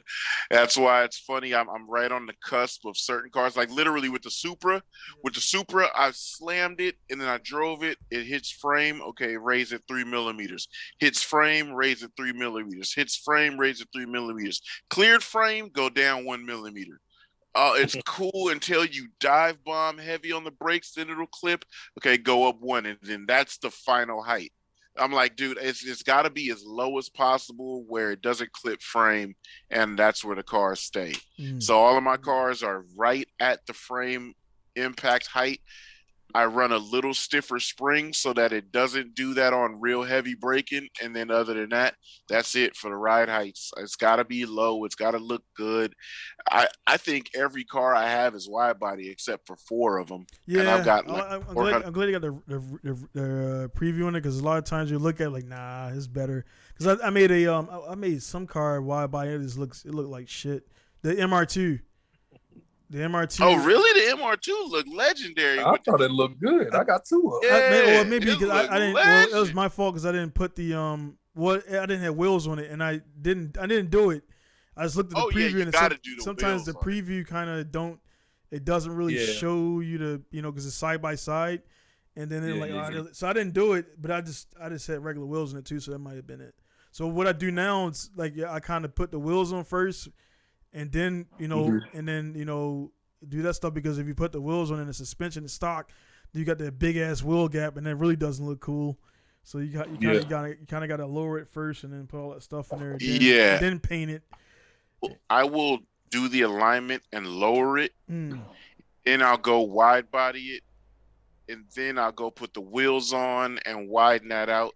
And then I'll go put the aero on. Because it's like, if it don't look good, I'll go check and see what the aero looks like on the wide body, and then I'll be like, okay, that looks good. Because the C4 Vet, I don't have aero on it, but it's wide bodied because it just looks good, dude. Without the aero, without that big ass goofy chin spoiler on it, it looks so fucking good. And then you just slam it with some wide wheels, and that motherfucker is the one. Yeah, sure. So we got that. But hey man, I'm gonna shut it down, man. I gotta get to it. Got some real engines to build downstairs, and, for sure. And get all that stuff done. So, but nah, man, everything is everything. I didn't gotta cut the systems on and do the should have did it all. Yeah, I gotta cut it on. So I gotta cut them on and do the updates on those, and I'll probably man. I gotta get ready for the event, man. I can't touch the game because I'll be on there. I'll be on there shit and look up. It's like fucking 45 minutes later, hour later. It goes fast. Yeah, it goes real fast. I got too much. Get this engine done, and I'll probably get on there. Man. Hell yeah. It was fun. Yeah. Heck yeah, my boys. But all right, man. Again, man, thank you guys for tuning in. Like I said, Lex is always coming in, Kurt dropping in. Probably the other guys are probably like, they probably shy or whatever, they don't want to get on, or just timing. Coast. So, yeah, I do that and everything. But so I'm gonna get to it, get what I gotta do, man. Again, thank you guys for coming in, guys that are watching. Again, this is what we do, man. We just get in here, chop it up, no agendas, no witchcom. The conversation goes where it goes. So we went from the gaming until riding bikes, cars, and all that shit, man. So definitely check it out. Go back to the podcast for the guys who just maybe checking this out for the first time. This is not chronological order. You can go in any order. I would suggest the last 50, because that's when I started kicking the production up and cameras and all that stuff I got on par.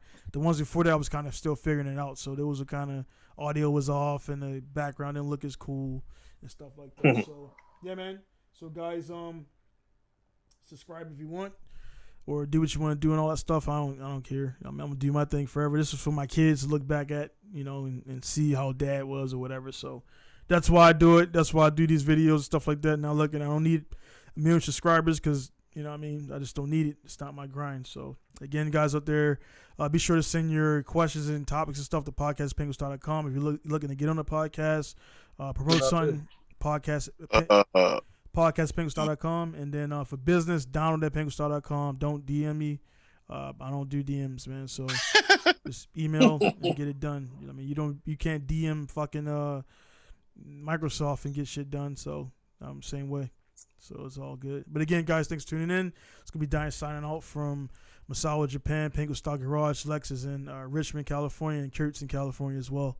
So we'll see you guys later. Kurt's in the butt crack of Cali, Stockton. The butthole. Yeah.